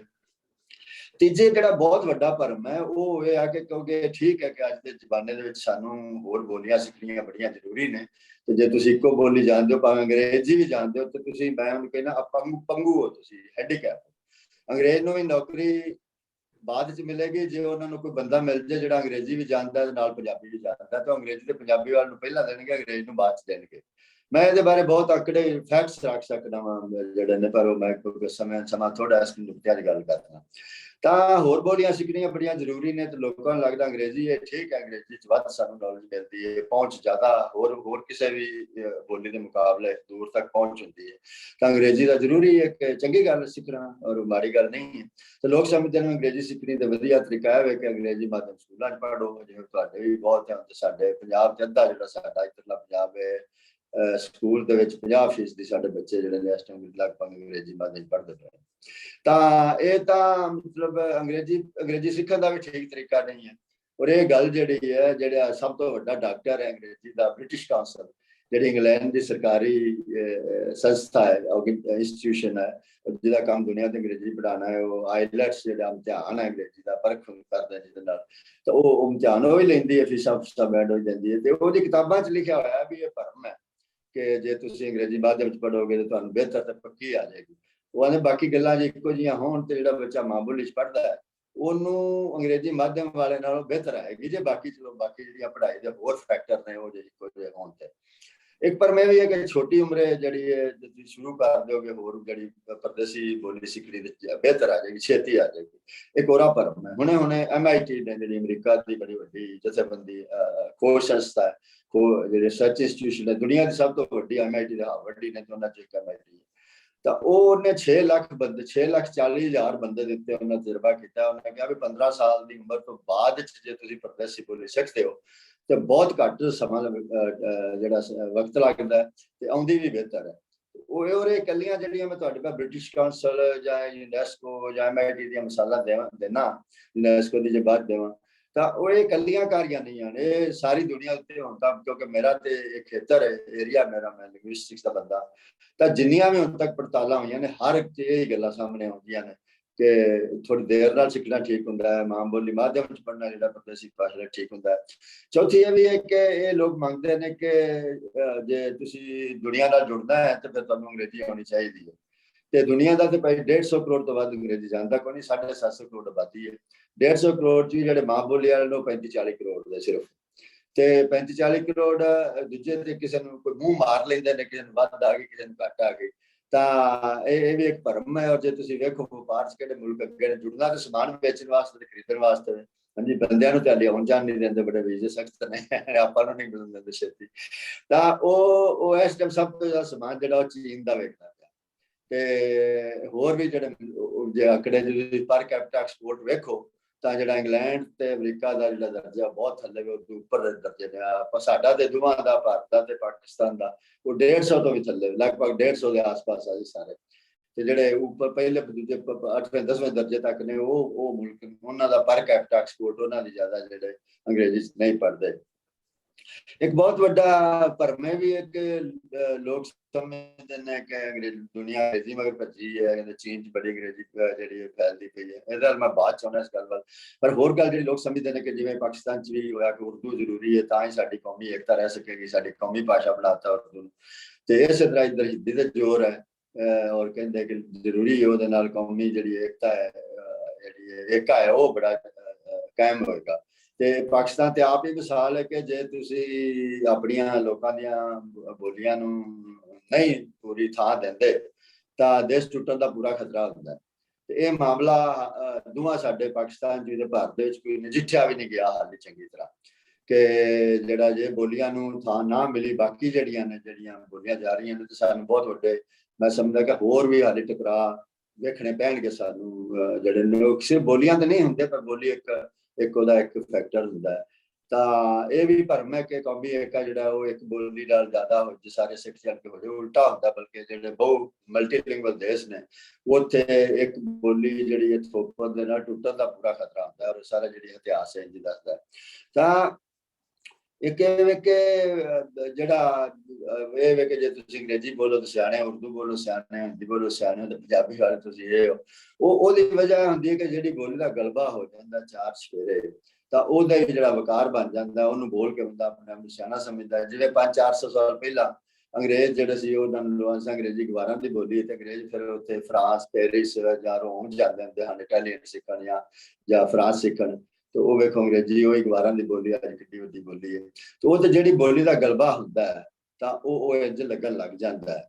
ਤਾਂ ਇਹੋ ਜਿਹੇ ਭਰਮ ਜਿਹੜੇ ਨੇ ਸਾਡੇ ਦੋਵਾਂ ਜਿਹੜੇ ਬਸਤੀਆਂ ਪਹਿਲੇ ਦੇਸ਼ ਰਹੇ ਨੇ, ਤਾਂ ਉਹਦੀ ਵਜ੍ਹਾ ਇਹ ਹੈ ਕਿ ਮੈਂ ਨਾਲ ਦੀ ਨਾਲ ਤੁਹਾਨੂੰ ਤਕਰੀਬਨ ਸਬੂਤ ਦੇ ਦਿੱਤੇ ਨੇ ਵੀ ਇਹ ਭਰਮ ਨੇ ਵੀ ਹਰ ਬੋਲੀ ਜਿਹੜੀ ਆਪਣੇ ਕੰਮ ਲਈ ਪੂਰੀ ਹੈ, ਉਹ ਸਮਰੱਥ ਹੈ।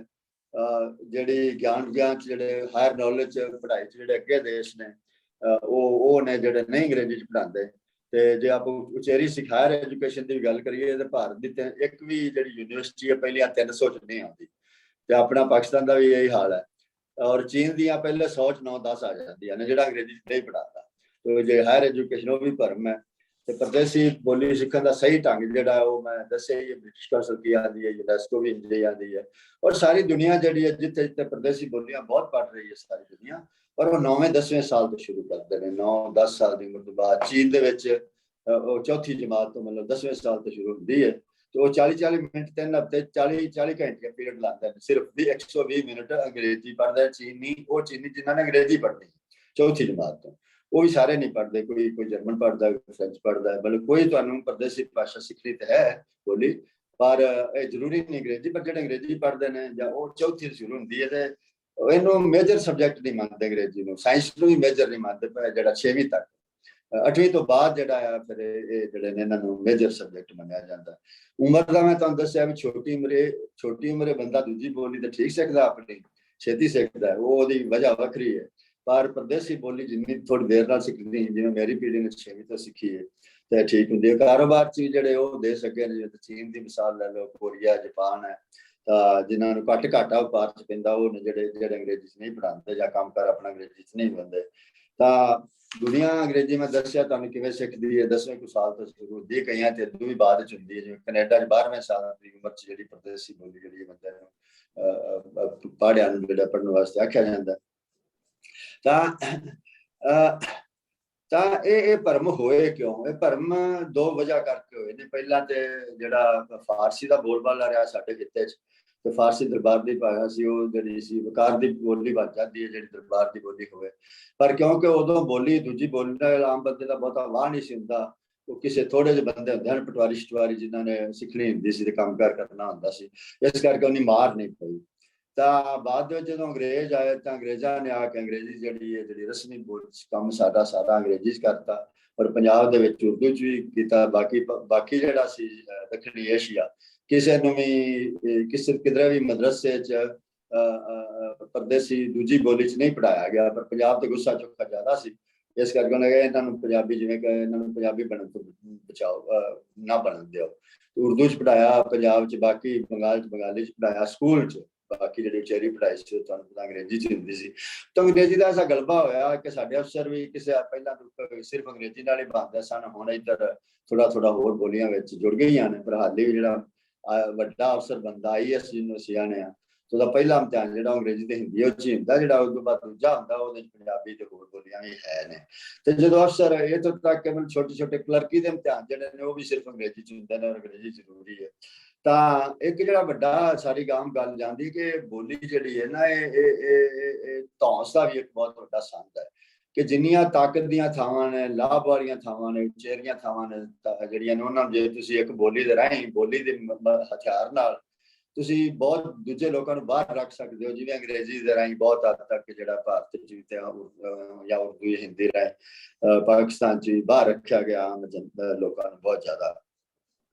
ਤੇ ਜਿਹੜੀ ਦੂਜੀ ਜਿਹੜੀ ਇੱਕ ਬਹੁਤ ਵੱਡੀ ਵਜ੍ਹਾ ਆ ਉਹ ਇਹਦੇ ਤੇ ਮੈਂ ਖਾਸ ਦਬਾਅ ਦੇਣਾ ਚਾਹੁੰਦਾ ਕਿ ਸਾਡਾ ਜਿਹੜਾ ਇੰਟੈਲੈਕਚੁਅਲ ਵੀ ਹੈ ਨਾ, ਜਿਹੜਾ ਪਹਿਲਾਂ ਬਸਤੀਆਂ ਰਹੇ ਨੇ ਮੁਲਕ, ਖਾਸ ਤੌਰ ਤੇ ਸਾਡਾ ਏਸ਼ੀਆ, ਤਾਂ ਸਾਡਾ ਇੰਟੈਲੈਕਚੁਅਲ ਹਾਲੇ ਦਿਮਾਗੀ ਤੌਰ ਤੇ ਆਜ਼ਾਦ ਨਹੀਂ ਹੋਇਆ, ਹਾਲੇ ਉਹ ਹਾਲੇ ਨਾ ਲਿਬਰੇਟ ਨਹੀਂ ਹੋਇਆ ਦਿਮਾਗੀ ਤੌਰ ਤੇ। ਹਾਲੇ ਵੀ ਉਹ ਸਮਝਦਾ ਹੈ ਕਿ ਜਿਹੜਾ ਮਾਡਰਨਿਜ਼ਮ ਆਇਆ ਉਹ ਅੰਗਰੇਜ਼ਾਂ ਦੇ ਨਾਲ ਆਇਆ, ਔਰ ਜਿਹੜੀ ਅੰਗਰੇਜ਼ੀ ਹੈ ਇਹ ਜਿਹੜੀ ਹੈ ਸਾਇੰਸ ਦੀ ਸਾਰੇ ਕਸ ਦੀ ਬੋਲੀ, ਅੰਗਰੇਜ਼ੀ ਬਗੈਰ ਕੰਮ ਨਹੀਂ ਚੱਲ ਸਕਦਾ, ਅੰਗਰੇਜ਼ੀ ਬੜੀ ਅਮੀਰ ਬੋਲੀ ਹੈ। ਤੇ ਇਹੋ ਜਿਹੀਆਂ ਜਿਹੜੀਆਂ ਮੈਂ ਗੱਲਾਂ ਭਰਵਾਂ ਕੀਤੀਆਂ ਨੇ, ਉਹ ਸਾਡਾ ਇੰਟੈਲੈਕਚੁਅਲ ਉਹਦਾ ਬਹੁਤ ਜ਼ਿਆਦਾ ਜਿਹੜਾ ਸ਼ਿਕਾਰ ਹੈ।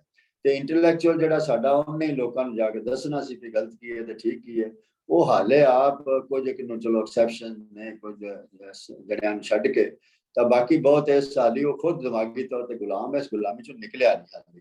ਤੇ ਜਿਸ ਕਰਕੇ ਜਿਹੜੇ ਭਰਮ ਨੇ ਹਾਲੇ ਵੀ ਚੱਲੀ ਜਾਂਦੇ ਨੇ। ਸਾਡੀ ਜਿਹੜੀ ਹੈ ਇੱਕ ਹੋਰ ਬਹੁਤ ਵੱਡੀ ਗੱਲ ਇਹ ਸੀ ਕਿ ਜਿਹੜੀ ਅੰਗਰੇਜ਼ਾਂ ਨੂੰ ਸਭ ਤੋਂ ਵੱਡਾ ਖਤਰਾ ਨੈਸ਼ਨਲਿਜ਼ਮ ਤੋਂ ਲੱਗਦਾ ਸੀ ਵੀ ਜੇ ਪੰਜਾਬੀ ਬਣ ਗਏ, ਕੌਮੀਅਤ ਦੀ ਜਿਹੜੀ ਭਾਵਨਾ ਹੈ, ਪੰਜਾਬੀ, ਤਮਿਲ, ਬੰਗਾਲੀ, ਸਿੰਧੀ, ਜਿਵੇਂ ਵੀ ਸਾਰੇ ਤੁਹਾਡੇ ਪਾਸੇ ਸਾਡੇ ਪਾਸੇ, ਇਸ ਪਾਸੇ ਤੇ ਉਸ ਪਾਸੇ, ਚਲੋ ਪਾਸਾ ਤੇ ਆਪਣਾ ਇੱਕੋ ਹੀ ਹੈ। ਤੇ ਉਹ ਉਹਨਾਂ ਨੂੰ ਡਰ ਲੱਗਦਾ ਸੀ ਵੀ ਜੇ ਇਹਨਾਂ ਦੇ ਅੰਦਰ ਕੌਮੀਅਤ ਜਾਗ ਗਈ ਨਾ, ਫਿਰ ਇਹਨਾਂ ਨੂੰ ਕਾਬੂ ਰੱਖਣਾ ਔਖਾ ਹੋਏਗਾ। ਇਸ ਕਰਕੇ ਉਹਨਾਂ ਨੇ ਸਾਨੂੰ ਮੁਸਲਮਾਨ ਬਣਾ ਦਿੱਤਾ, ਸਿੱਖ ਬਣਾ ਦਿੱਤਾ, ਹਿੰਦੂ ਬਣਾ ਦਿੱਤਾ, ਈਸਾਈ ਬਣਾ ਦਿੱਤਾ, ਇਹਨੇ ਪੱਕੇ ਬਣਾ ਦਿੱਤਾ ਵੀ ਹਾਲੇ ਵੀ ਦੋਹਾਂ ਪਾਸੇ ਜ਼ੋਰ ਤੁਹਾਡੇ ਪਾਸੇ ਲੱਗਾ ਵੀ ਪੱਕੇ ਮੁਸਲਮਾਨ ਕਿਵੇਂ ਬਣਾਈਏ, ਤੇ ਇਸ ਪਾਸੇ ਜ਼ੋਰ ਲੱਗਾ ਵੀ ਪੱਕੇ ਹਿੰਦੂ ਕਿਵੇਂ ਬਣਾਈਏ। ਇਸ ਕੰਮ 'ਚ ਇਹਨੇ ਹਾਲੇ ਉਹਨਾਂ ਨੂੰ ਪੱਕੇ ਪੰਜਾਬੀ, ਪੱਕੇ ਬੰਗਾਲੀ, ਪੱਕੇ ਬਲੋਚ ਜਾਂ ਪੱਕੇ ਸਿੰਧੀ ਜਾਂ ਪੱਕੇ ਤਮਿਲ ਜਾਂ ਪੱਕੇ ਬੰਗਲਾ ਜਿਹੜਾ ਉਹ ਬਣਾਉਣ ਚਾਲੀ। ਇਹ ਸਾਡੀ ਜਿਹੜੀਆਂ ਆਪਣੀਆਂ 47 ਤੋਂ ਬਾਅਦ ਦੀਆਂ ਹਕੂਮਤਾਂ ਨੇ, ਇਹਨਾਂ ਦੀ ਵੀ ਕੋਈ ਦਿਲਚਸਪੀ ਨਹੀਂ, ਔਰ ਉਹਨਾਂ ਦੇ ਆਪਣੇ ਜਿਹੜੀ ਹੈ ਸਵਾਰਥ, ਉਹਨਾਂ ਦਾ ਇੰਟਰਸਟ ਨੇ, ਉਹਨਾਂ ਦੇ ਜਿਹੜੇ ਨੇ ਉਹ ਇਹ ਨੇ। ਤੋ ਇਸ ਕੰਮ ਦੇ ਵਿੱਚ ਪਹਿਲਾਂ ਸਾਡਾ ਸਾਰੀ ਐਲੀਟ ਸੀ ਜਿਹੜੀ ਇਸ ਖਿੱਤੇ ਦੀ, ਪਹਿਲਾਂ ਮੁਗਲਾਂ ਦੇ ਨਾਲ ਲੱਗੀ। ਅਕਬਰ ਬੀਰਬਲ ਦੀਆਂ ਕਹਾਣੀਆਂ ਤੁਸੀਂ ਸੁਣੀਆਂ ਨੇ ਬੜੀਆਂ, ਬੀਰਬਲ ਬ੍ਰਾਹਮਣ ਵੀਰ ਸਨ ਤੇ ਅਕਬਰ ਜਿਹੜਾ ਤੁਹਾਨੂੰ ਪਤਾ ਹੀ ਹੈ। ਤੇ ਉਸ ਵੇਲੇ ਵੀ ਸਾਰੀ ਐਲੀਟ ਮੁਗਲਾਂ ਨਾਲ ਲੱਗੀ। ਪਹਿਲਾਂ ਸਾਡੀਆਂ ਜਿਹੜੀ ਉਹ ਜਿਹੜੀ ਹੈ ਫਾਰਸੀ ਤੇ ਸੰਸਕ੍ਰਿਤ ਤੇ ਬਸ ਮੁਕਾਉਣ ਵਾਲਾ ਦੀ ਗੱਲ। ਤੇ ਫਿਰ ਉਸ ਤੋਂ ਬਾਅਦ ਅੰਗਰੇਜ਼ ਆਏ ਤੇ ਸਾਡੀ ਸਾਰੀ ਦੋਹਾਂ ਥਾਵਾਂ ਦੀ ਐਲੀਟ ਜਿਹੜੀ ਉਹ ਅੰਗਰੇਜ਼ਾਂ ਨਾਲ ਲੱਗ ਗਈ ਵੀ ਇਹ ਜਿਹੜੀ ਇਹ ਗੱਲ ਅੰਗਰੇਜ਼ ਕਰਦੇ ਨੇ ਬੜੀ ਚੰਗੀ ਗੱਲ ਹੈ ਵੀ ਇਹ ਪੰਜਾਬੀ ਨਹੀਂ ਬਣ ਦਿੰਦੇ, ਤਮਿਲ ਨਹੀਂ ਬਣ ਦਿੰਦੇ, ਤੇ ਇਹ ਤਾਂ ਸਾਡੇ ਵੀ ਹਿੱਤ ਦੀ ਗੱਲ ਹੈ। ਤੇ ਇਸ ਕਰਕੇ ਜਿਹੜੀ ਦੋਹਾਂ ਸਾਡੇ ਏਸ਼ੀਆ ਦੀ ਐਲੀਟ ਹੈ ਜਿਹੜੀ ਮੈਂ ਨੋਟਾਰੀ ਸ਼ਬਦ ਬਾਤਾਂ ਨਾਲ ਨੋਟਾਰੀਆਂ ਚ ਰਹਿੰਦੀ ਹੈ, ਤਾਂ ਇਹ ਬਿਲਕੁਲ ਉਹਨਾਂ ਦੇ ਨਾਲ ਲੱਗ ਗਈ ਇਸ ਕੰਮ ਦੇ ਵਿੱਚ, ਜਿਹਨੂੰ ਆਪਾਂ ਇੱਕ ਸ਼ਬਦ ਲਫ਼ਜ਼ ਵਰਤਦੇ ਹਾਂ ਫਿਰਕੂ ਕਰਨ ਦੇ ਵਿੱਚ, ਕਮਿਊਨਲਾਈਜ਼ ਕਰਨ ਦੇ ਵਿੱਚ। ਤੇ ਇਹ ਅੰਗਰੇਜ਼ਾਂ ਨਾਲ ਵੀ ਲੱਗੀ, ਤਾਂ ਬਾਅਦ ਦੇ ਵਿੱਚ ਹੁਣ ਵੀ ਆਪ ਵੀ ਉਹੀ ਕੰਮ ਕਰਦੇ ਪਏ ਨੇ। ਤੇ ਉਹ ਜਿਹੜਾ ਫਿਰਕੂਕਰਨ ਹੋਇਆ ਸਾਡੀਆਂ ਸੁਸਾਇਟੀਆਂ ਦਾ, ਸਾਡੇ ਸਮਾਜਾਂ ਦਾ, ਉਹ ਸਾਨੂੰ ਹਾਲੇ ਆਪਣੀ ਕੌਮੀਅਤ ਦੀ ਜਿਹੜੀ ਭਾਵਨਾ ਹੈ ਤੇ ਉਸ ਪਾਸੇ ਆਉਣ ਨਹੀਂ ਦਿੰਦਾ ਪਿਆ। ਪਰ ਹੁਣ ਪਿਛਲੇ ਦਿਨਾਂ ਥੋੜਾ ਚਾਅ ਜਿਹਾ ਲੱਭਦਾ ਪਿਆ, ਨਤੀਜੇ ਤੁਹਾਡੇ ਸਾਹਮਣੇ ਜੇ ਆਏ ਨੇ। ਤੇ ਤੁਸੀਂ ਪਹਿਲਾਂ ਇਸ ਕੰਮ 'ਚ ਲੱਗੇ ਸੀ, ਇਸ ਕਰਕੇ ਤੁਸੀਂ ਅੱਗੇ ਜੇ ਸਾਡੇ ਤੋਂ ਨਤੀਜੇ ਜ਼ਿਆਦਾ ਵੇਖੇ ਨੇ, ਤੇ ਤੁਹਾਡੇ ਕੌਮੀਅਤ ਦੀ ਜਿਹੜੀ ਮੈਂ ਜ਼ਿਆਦਾ ਉਮੀਦ ਰੱਖਣਾ ਕਿ ਉਹ ਤੇ ਨਤੀਜਾ ਪਹਿਲਾਂ ਵੇਖਿਆ ਜਾ ਚੁੱਕਾ ਹੈ। ਜਿਹੜਾ ਸਾਡੇ ਥੋੜੀ ਪਾਰਲੀਮਾਨੀ ਜਮਹੂਰੀਅਤ ਜਿਹੜੀ ਸੀ ਇੱਥੇ ਥੋੜੀ ਪੈਰ ਲਾ ਗਈ ਇੱਥੇ ਇਸ ਕਰਕੇ ਥੋੜਾ ਹੋਰ ਨਤੀਜਾ ਸਾਹਮਣੇ ਨਹੀਂ ਆਇਆ। ਤਾਂ ਇਸ ਕਰਕੇ ਇਹ ਸਾਰੇ ਬੁੱਧੀਜੀਵੀਆਂ 'ਚ ਵੀ ਨੇ, ਸਾਡੀ ਜਿਹੜੀ ਭਾਰਤ ਜਮਾਤ ਹੈ ਉਹ ਜ਼ਿਆਦਾ ਫਿਰਕੂ ਸੋਚ ਹੈ, ਉਹਦੀ ਉਹ ਫਿਰਕੂ ਹਾਲੇ ਵੀ ਫਿਰਕੂ ਬਣਾਉਣ ਤੇ ਲੱਗੀ ਹੈ, ਕੌਮੀਆਂ ਜ਼ੁਬਾਨਾਂ ਨੂੰ ਦਬਾਉਂਦੀ ਹੈ, ਕੌਮੀਅਤਾਂ ਨੂੰ ਦਬਾਉਂਦੀਆਂ ਦੋਵਾਂ ਪਾਸੇ, ਤੇ ਇਹ ਗੱਲ ਸਾਹਮਣੇ ਨਹੀਂ ਆਉਂਦੀ ਪਈ। ਤਾਂ ਦੂਜੀ ਗੱਲ ਇਹ ਹੈ ਕਿ ਇਹਦੀ ਜਾਣਕਾਰੀ ਦੀ ਘਾਟ ਵੀ ਬੜੀ ਹੈ। ਜਿਹੜੀਆਂ ਗੱਲਾਂ ਮੈਂ ਤੁਹਾਡੇ ਨਾਲ ਕੀਤੀਆਂ ਨੇ, ਖਾਸ ਤੌਰ ਤੇ ਵੀ ਜੇ ਅੰਗਰੇਜ਼ੀ ਸਿੱਖਣੀ ਹੈ ਤੇ ਪੰਜਾਬੀ ਮੀਡੀਅਮ 'ਚ ਪੜ੍ਹੋ ਜ਼ਿਆਦਾ ਆਏਗੀ। ਹੁਣ ਇਹ ਤਾਂ ਬੜੀ ਮੈਨੂੰ ਹਾਲੀ ਬਹੁਤ ਤੇ ਮੈਂ ਸੁਣ ਕੇ ਮੈਨੂੰ ਕਮਲਾ ਸਮਝਦੇ ਨੇ ਵੀ ਦਿਮਾਗ ਹਿੱਲਿਆ ਹੋਇਆ।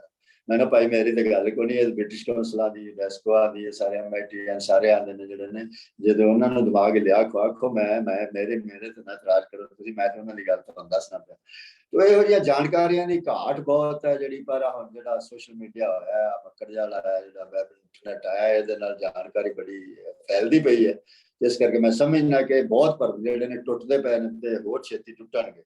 ਤੇ ਇਸ ਕਰਕੇ ਲੋਕਾਂ ਨੂੰ ਲਾਭ ਫਾਇਦੇ ਤੇ ਦੱਸਦੇ ਨੇ ਅੰਗਰੇਜ਼ੀ ਦੇ, ਪਰ ਘਾਟੇ ਕਿੰਨੇ ਵੱਡੇ ਪਏ ਨੇ ਜਿਹੜੇ ਨੇ ਉਹ ਸਾਡੇ ਨਹੀਂ ਪੂਰੀ ਤਰ੍ਹਾਂ ਦੱਸਦੇ, ਪਰ ਹੁਣ ਕੋਈ ਨਜ਼ਰ ਆਉਣ ਲੱਗੇ ਨੇ।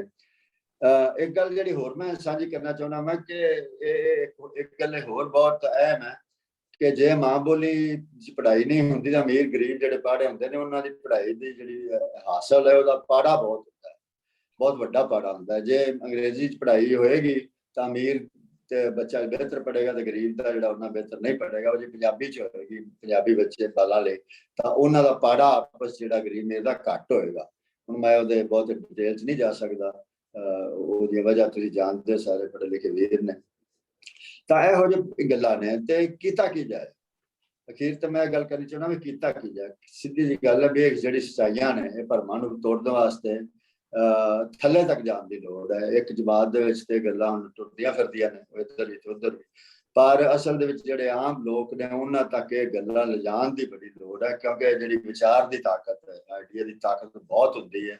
ਤੇ ਜਿੰਨਾ ਚਿਰ ਆਪਾਂ ਨੂੰ ਲੋਕਾਂ ਨੂੰ ਵਿਚਾਰ ਦੇ ਪੱਧਰ ਤੇ ਕਾਇਲ ਨਹੀਂ ਕਰ ਲੈਂਦੇ ਭਾਈ ਜਿੱਧਰ ਨੂੰ ਤੁਰੇ ਹੋਏ ਆ, ਇਹਦੇ ਸਾਨੂੰ ਬੜੇ ਘਾਟੇ ਇੰਨੇ ਘਾਟੇ ਨੇ ਕਿ ਉਹ ਹਿਸਾਬ ਹੀ ਨਹੀਂ ਹੋ ਸਕਦਾ, ਪੈ ਗਏ ਨੇ ਹੋਰ ਪੈਂਦੇ ਪਏ ਨੇ।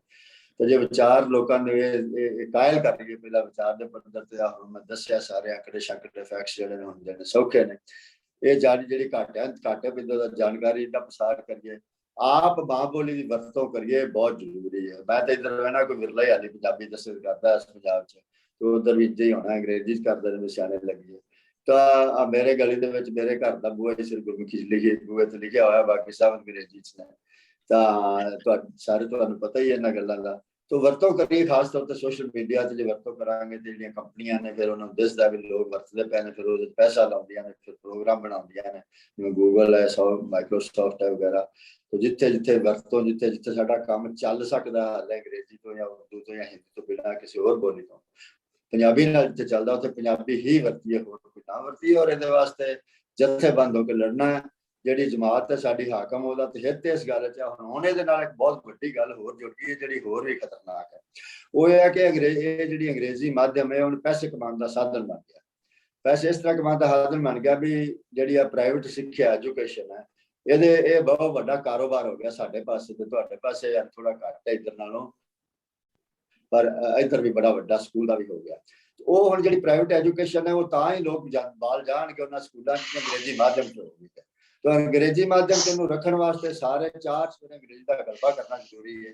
ਇਸ ਕਰਕੇ ਜਮਾਤੀ ਹਿੱਤ ਨੇ ਸਾਡੀਆਂ ਜਿਹੜੇ ਹਾਕਮ ਨੇ ਉਹਨਾਂ ਦੇ ਕਿ ਉਹ ਅੰਗਰੇਜ਼ੀ ਦਾ ਇਸ ਤਰ੍ਹਾਂ ਗਲਬਾ ਰੱਖਣ ਔਰ ਅੰਗਰੇਜ਼ੀ 'ਚ ਪੜ੍ਹਾਈ ਔਰ ਅੰਗਰੇਜ਼ੀ ਦੀ ਧੌਂਸ ਜਿਹੜੀ ਕਾਇਮ ਰੱਖਣ। ਤਾਂ ਉਹਨਾਂ ਤੋਂ ਬਹੁਤੀ ਆਸ ਨਹੀਂ ਰੱਖਣੀ ਚਾਹੀਦੀ, ਲੋਕਾਂ ਤੇ ਆਸ ਹੈ ਔਰ ਇਹ ਸੱਚਾਈਆਂ ਲੋਕਾਂ ਕੋਲ ਜਾਣ ਦੀ ਲੋੜ ਹੈ ਵੀ ਕਿੰਨੇ ਸਾਨੂੰ ਘਾਟੇ ਵੀ ਪੈਂਦੇ ਨੇ ਔਰ ਇਹਨਾਂ ਤੋਂ ਬਚਣ ਦਾ। ਮੇਰੀ ਆਵਾਜ਼ ਆ ਰਹੀ ਹੈ ਜੀ? ਜੀ ਬਿਲਕੁਲ ਜੀ ਬਿਲकुल। ਅਖੀਰ ਤੇ ਬਸ ਮੈਂ ਇੱਕ ਨੁਕਤਾ ਕਰਨਾ ਚਾਹੁੰਦਾ ਵੀ ਸਾਨੂੰ ਮਾਂ ਬੋਲੀ ਦੀ ਲੋੜ ਹੀ ਕਿਉਂ ਹੈ। ਤੇ ਜੇ ਜਿਆਦੀਆਂ ਜਿਹੜੀਆਂ ਵੱਡੀਆਂ ਗੱਲਾਂ ਨੇ ਉਹ ਨਾ ਵੀ ਕਈ ਛੱਡ ਵੀ ਦਈਏ ਤੇ ਮਾਂ ਬੋਲੀ ਵੀ ਤੁਹਾਨੂੰ ਮੈਂ ਦੱਸਿਆ ਅੰਗਰੇਜ਼ੀ ਵੀ ਨਹੀਂ ਚੰਗੀ ਆ ਸਕਦੀ, ਜਿਹਦੇ ਬਗੈਰ ਸਮਝਣਾ ਕੰਮ ਹੀ ਨਹੀਂ ਚੱਲਦਾ, ਪੜ੍ਹਾਈ ਤੇ ਚੰਗੀ ਹੋ ਹੀ ਨਹੀਂ ਸਕਦੀ। ਉਹ ਬ੍ਰਿਟਿਸ਼ ਕੌਂਸਲ ਨੇ ਉਸੇ ਕਿਤਾਬ 'ਚ ਉਸੇ ਪੰਨੇ ਤੇ ਲਿਖਿਆ ਵੀ ਜੇ ਤੁਸੀਂ ਪੰਜਾਬੀ ਬਾਲ ਨੂੰ ਮਤਲਬ ਆਪਣੀ ਮਾਂ ਬੋਲੀ 'ਚ ਨਹੀਂ ਪੜ੍ਹਾਉਂਦੇ 6 ਤੋਂ 8 ਸਾਲ ਲੱਗਣਗੇ ਉਹਨੂੰ ਇੰਨੀ ਕੁ ਅੰਗਰੇਜ਼ੀ ਆਏਗੀ ਕਿ ਮਾੜਾ ਮੋਟਾ ਕਿਤਾਬਾਂ ਵਾਲੀ ਗੱਲ ਸਮਝ ਲਵੇਗਾ, ਪਰ ਇੰਨੀ ਅੰਗਰੇਜ਼ੀ ਕਦੇ ਵੀ ਨਹੀਂ ਹੋਣੀ ਕਿ ਉੱਤੇ ਜਾ ਕੇ ਸਾਰੀ ਗੱਲ ਸਮਝ ਲਵੇ।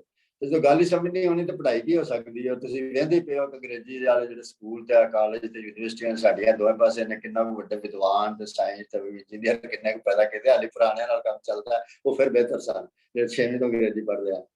ਤਾਂ ਪੜ੍ਹਾਈ ਨਹੀਂ ਹੁੰਦੀ, ਕਾਰੋਬਾਰ ਨਹੀਂ ਹੋ ਸਕਦਾ।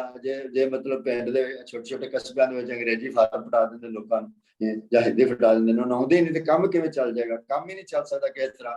ਬਾਕੀ ਜਿਹੜੀ ਸਭ ਤੋਂ ਵੱਡੀ ਗੱਲ ਹੈ ਕਿ ਮੈਂ ਸਮਝਦਾ ਬੰਦੇ ਨੂੰ ਬੰਦਾ ਬਣਾਉਣਾ ਸਭ ਤੋਂ ਜ਼ਰੂਰੀ ਹੁੰਦਾ ਹੈ। ਇੰਜੀਨੀਅਰ ਵਿਗਿਆਨੀ ਜਾਂ ਸਾਇੰਸਦਾਨ ਉਹ ਵੱਖਰੀ ਗੱਲ ਹੈ, ਤੇ ਬੰਦਾ ਤੇ ਆਪਣੇ ਵਿਰਸੇ ਨਾਲ, ਆਪਣੇ ਇਤਿਹਾਸ ਨਾਲ, ਆਪਣੀ ਜਿਹੜੀ ਹੈ ਲਿਟਰੇਚਰ ਨਾਲ ਜੋੜ ਕੇ, ਲੋਕਾਂ ਨਾਲ ਜੋੜ ਕੇ ਤੇ ਇਹ ਸਾਰੇ ਕਾਸ ਨਾਲ ਜੁੜ ਕੇ ਬੰਦਾ ਬਣਦਾ ਹੈ। ਤੇ ਉਹਦੇ ਤੱਕ ਤੇ ਬੰਦੇ ਦੀ ਪਹੁੰਚ ਹੀ ਨਹੀਂ ਹੋ ਸਕਦੀ ਜੇ ਮਾਂ ਬੋਲੀ ਰਾਹੀਂ ਹੀ ਹੋ ਸਕਦੀ ਹੈ। ਜੇ ਤੁਸੀਂ ਬਾਬਾ ਬੁੱਲੇ ਸ਼ਾਹ ਨੂੰ ਪੜ੍ਹਨਾ ਹੈ ਤਾਂ ਪੰਜਾਬੀ ਪੜ੍ਹਿਆ ਜਾਊਗਾ। ਸ਼ੇਕਸਪੀਅਰ ਨੂੰ ਜਿੰਨਾ ਮਰਜ਼ੀ ਪੜ੍ਹ ਲਓ, ਜੋ ਤੁਸੀਂ ਬਾਬਾ ਬੁੱਲੇ ਸ਼ਾਹ ਨੂੰ, ਬਾਬਾ ਫਰੀਦ ਨੂੰ ਪੜ੍ਹ ਕੇ ਜਿਵੇਂ ਤੁਹਾਡਾ ਉਹ ਤੁਹਾਡੀ ਟ੍ਰਾਂਸਫਰਮੇਸ਼ਨ ਹੁੰਦੀ ਹੈ, ਸ਼ੇਕਸਪੀਅਰ ਜਾਂ ਵਰਡਸਵਰਥ ਨਾਲ ਨਹੀਂ ਹੋ ਸਕਦੀ। ਵੱਡੇ ਸ਼ਾਇਰ ਨੇ ਆਪਾਂ ਆਦਰ ਕਰਦੇ ਹਾਂ ਉਹਨਾਂ ਦਾ। ਤਾਂ ਬੰਦਾ ਇਹਨੂੰ ਬੰਦੇ ਬਣਾਉਣ ਦਾ ਜਿਹੜਾ ਕੰਮ ਹੈ, ਜਿਹੜਾ ਬੜਾ ਜ਼ਰੂਰੀ ਹੈ, ਤਾਂ ਉਹ ਮਾਂ ਬੋਲੀ ਦੇ ਜਿਹੜੇ ਸਾਡੇ ਸਾਧਨ ਨੇ, ਜਿਹਦੇ ਵਿੱਚ ਸਾਡੀ ਟ੍ਰੈਡੀਸ਼ਨ ਹੈ, ਸਾਡਾ ਲਿਟਰੇਚਰ ਹੈ, ਸਾਡੀਆਂ ਲੋਕ ਕਹਾਣੀਆਂ ਨੇ, ਔਰ ਮਾਂ ਬੋਲੀ ਤੋਂ ਬਗੈਰ ਤਾਂ ਬੰਦੇ ਦੀ ਜਿਹੜੀ ਲੈਂਗੁਏਜ ਦੀ ਕਪੈਸਿਟੀ ਹੈ ਉਹ ਹੀ ਨਹੀਂ ਇੰਨੀ ਬਣ ਸਕਦੀ। ਤੇ ਜੇ ਬੰਦੇ ਲੈਂਗੁਏਜ ਤੇ ਜਿਹੜਾ ਕੋਡ ਹੈ ਸਾਡੇ ਦਿਮਾਗ ਦਾ, ਜਿੱਦਾਂ ਸਾਡਾ ਕੋਡ ਸਾਡਾ ਤਗੜਾ ਹੋਏਗਾ ਸਾਡੇ ਕੋਲ, ਉਹਨਾਂ ਅਸੀਂ ਬਾਕੀ ਕੰਮ ਬਿਹਤਰ ਕਰ ਲਵਾਂਗੇ। ਇਸ ਕਰਕੇ ਮਾਂ ਬੋਲੀ ਦਾ ਕੋਈ ਬਦਲ ਹੈ ਨਹੀਂ। ਜੇ ਕੋਈ ਬਦਲ ਹੋਏ, ਮੈਨੂੰ ਲੱਗੇ ਵੀ ਅੰਗਰੇਜ਼ੀ ਨਾਲ ਤਰੱਕੀ ਵੱਧ ਹੋਈ ਤੇ ਮੈਂ ਝੰਡਾ ਅੰਗਰੇਜ਼ੀ ਦਾ ਚੁੱਕ ਕੇ ਸਭ ਤੋਂ ਪਹਿਲਾ ਬੰਦਾ ਹੋਵਾਂਗਾ ਵੀ ਆਓ ਅੰਗਰੇਜ਼ੀ ਸਿੱਖੀਏ। ਤਾਂ ਬਦਲ ਹੈ ਨਹੀਂ, ਔਰ ਨੁਕਸਾਨ ਬੜੇ ਵੱਡੇ ਨੇ। ਨਾ ਸਾਡੇ ਰੋਜ਼ਾਨਾ ਦੇ ਕਾਰੋਬਾਰ, ਚਾਹੇ ਅਰਥਚਾਰਾ ਹੈ, ਚਾਹੇ ਪੜ੍ਹਾਈ ਹੈ, ਇਹ ਇੱਥੇ ਮਾਂ ਬੋਲੀ ਦਾ ਕੋਈ ਬਦਲ ਨਹੀਂ। ਤੇ ਜਿਹੜਾ ਸਾਡੀ ਰਹਿਤ ਵਾਲਾ ਸੱਭਿਆਚਾਰ, ਸਾਡੀ ਕਲਚਰ ਹੈ ਜਾਂ ਇਤਿਹਾਸ, ਸਾਡੀ ਪਛਾਣ ਹੈ, ਤਾਂ ਉਹ ਪਛਾਣ ਸ਼ਬਦ ਇੱਕ ਪਛਾਣ ਕੋਈ ਆਪਣੇ ਆਪ ਕੋਈ ਜਜ਼ਬਾਤੀ ਗੱਲ ਨਹੀਂ ਹੈ। ਪਛਾਣ ਦੇ ਨਾਲ ਬਹੁਤ ਕੁਝ ਜੁੜਿਆ ਹੁੰਦਾ ਹੈ। ਪਛਾਣ ਦੇ ਨਾਲ ਸਾਰਾ ਜਿਹੜੇ ਬੰਦੇ ਬਣਾਉਣ ਦੀ ਗੱਲ ਹੈ, ਉਹ ਸਾਰੀਆਂ ਪਛਾਣ ਨਾਲ ਹੀ ਜੁੜੀਆਂ ਹੁੰਦੀਆਂ ਨੇ। ਤੇ ਇਸ ਕਰਕੇ ਉਹ ਨਹੀਂ ਰਹਿ ਸਕਦੀ। ਤੇ ਮਾਂ ਬੋਲੀ ਦਾ ਕੋਈ ਬਦਲ ਹੈ ਹੀ ਨਹੀਂ ਹੈ। ਜੇ ਨੇੜੇ ਤੇੜੇ ਵੀ ਕੋਈ ਬਦਲ ਹੋਵੇ ਤਾਂ ਵੀ ਆਪਾਂ ਉਹਨੂੰ ਛੱਡ ਦਈਏ ਵੀ ਚਲੋ ਦੂਜਾ ਬਦਲ ਰੱਖ ਲਈਏ। ਤੇ ਇਸ ਕਰਕੇ ਮਾਂ ਬੋਲੀ ਤੋਂ ਬਗੈਰ ਸਾਡਾ ਕੋਈ ਗੁਜ਼ਾਰਾ ਨਹੀਂ ਹੈ। ਜਿੰਨੀ ਛੇਤੀ ਅਸੀਂ ਆਪਣੀਆਂ ਮਾਂ ਬੋਲੀਆਂ ਨੂੰ ਉਹਨਾਂ ਦੀ ਬਣਦੀ ਥਾਂ ਦਿਆਂਗੇ, ਸਾਰੇ ਕੰਮ ਕਾਜ, ਸਾਰੀ ਪੜ੍ਹਾਈ ਲਿਖਾਈ ਸਭ ਕੁਝ ਆਪਣਾ ਆਪਣੀਆਂ ਮਾਂ ਬੋਲੀਆਂ ਕਰਾਂਗੇ, ਉਹਨੇ ਨੁਕਸਾਨ ਸਾਨੂੰ ਛੇਤੀ ਘੱਟ ਹੋਣਗੇ। ਬੜੇ ਹੋਏ ਨੇ, ਹੁੰਦੇ ਪਏ ਨੇ। ਤੇ ਇੱਕ ਜਿਹੜੀ ਗੱਲ ਹੈ ਕਿ ਹੁਣ ਅੱਜ ਦੇ ਜ਼ਮਾਨੇ ਦੇ ਵਿੱਚ, ਪਹਿਲਾਂ ਜਿੱਥੋਂ ਮੈਂ ਗੱਲ ਸ਼ੁਰੂ ਕੀਤੀ ਸੀ, ਬੰਦਾ ਪਿੰਡ 'ਚ ਜਾਂ ਕਸਬੇ 'ਚ ਜਾਂ ਛੋਟੇ ਸ਼ਹਿਰ ਜੰਮਦਾ ਮਰਦਾ ਸੀ ਤੇ ਉਦੋਂ ਕਿਸੇ ਬੋਲੀ ਨਾਲ ਉਹਦਾ ਵਾਹ ਹੀ ਨਹੀਂ ਸੀ ਪੈਂਦਾ। ਇਸ ਕਰਕੇ ਹਜ਼ਾਰਾਂ ਸਾਲ ਬੋਲੀਆਂ ਨੂੰ ਸਰਕਾਰੀ ਦਰਬਾਰੇ ਥਾਂ ਨਾ ਮਿਲਣ ਕਰਕੇ ਉਹਨਾਂ ਦਾ ਇੰਨਾ ਵਿਗੜਿਆ ਨਹੀਂ ਕੁਛ। ਪਰ ਹੁਣ ਇੰਨਾ ਦਖਲ ਹੈ ਦੂਜੀਆਂ ਬੋਲੀਆਂ ਦਾ ਬੰਦੇ ਦੀ ਜ਼ਿੰਦਗੀ ਦੇ ਵਿੱਚ ਕਿ ਖਾਸ ਤੌਰ ਤੇ ਜਿਹੜੀ ਪੜ੍ਹਾਈ ਹੈ, ਜਿਹੜੀ ਪੜ੍ਹਾਈ ਦਾ ਮਾਧਿਅਮ ਹੈ, ਜਿਹੜੀ ਪੜ੍ਹਾਈ ਦੀ ਮੀਡੀਅਮ ਹੈ ਬੱਚੇ ਦਾ, ਉਹ ਹੀ ਉਹਦੀ ਮਾਂ ਬੋਲੀ ਬਣ ਜਾਣ ਵਾਲੀ ਹੈ, ਪਹਿਲੀ ਬੋਲੀ ਬਣ ਜਾਣ ਵਾਲੀ ਹੈ ਦੇਰ ਸਵੇਰ। ਕਿਉਂਕਿ ਉਹ ਉਹਨੂੰ ਜ਼ਿਆਦਾ ਆਏਗੀ, ਮਾਂ ਬੋਲੀ ਉਹਨੂੰ ਘੱਟ ਆਏਗੀ। ਵਾਈਂਡ ਅਪ ਕਿਉਂਕਿ ਗੱਲਬਾਤ ਵੀ ਹੋਣੀ ਹੈ। ਗੱਲ ਖਤਮ ਕਰ ਦਿੱਤੀ ਹੈ। ਹੁਣ ਤੇ ਤੁਸੀਂ ਦੁਹਰਾ ਹੀ ਰਹੇ ਹੋ ਗੱਲਾਂ ਨੂੰ, ਗੱਲ ਤੇ ਤੁਸੀਂ ਕਰ ਚੁੱਕੇ।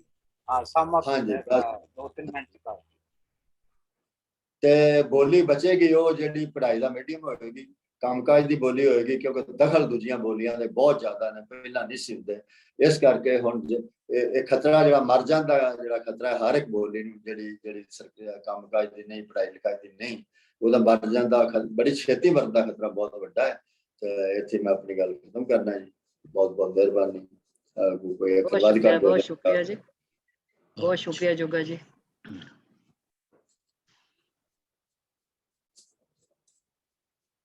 ਜੋਗਾ ਜੀ, ਗੱਲ ਇਹ ਹੈਗੀ ਹੈ ਕਿ ਟ੍ਰੈਜੇਡੀ ਇਹ ਹੈਗੀ ਹੈ ਕਿ ਮੈਨੂੰ ਵੀ ਕੋਈ 40-50 ਸਾਲ ਹੋ ਗਏ ਨੇ,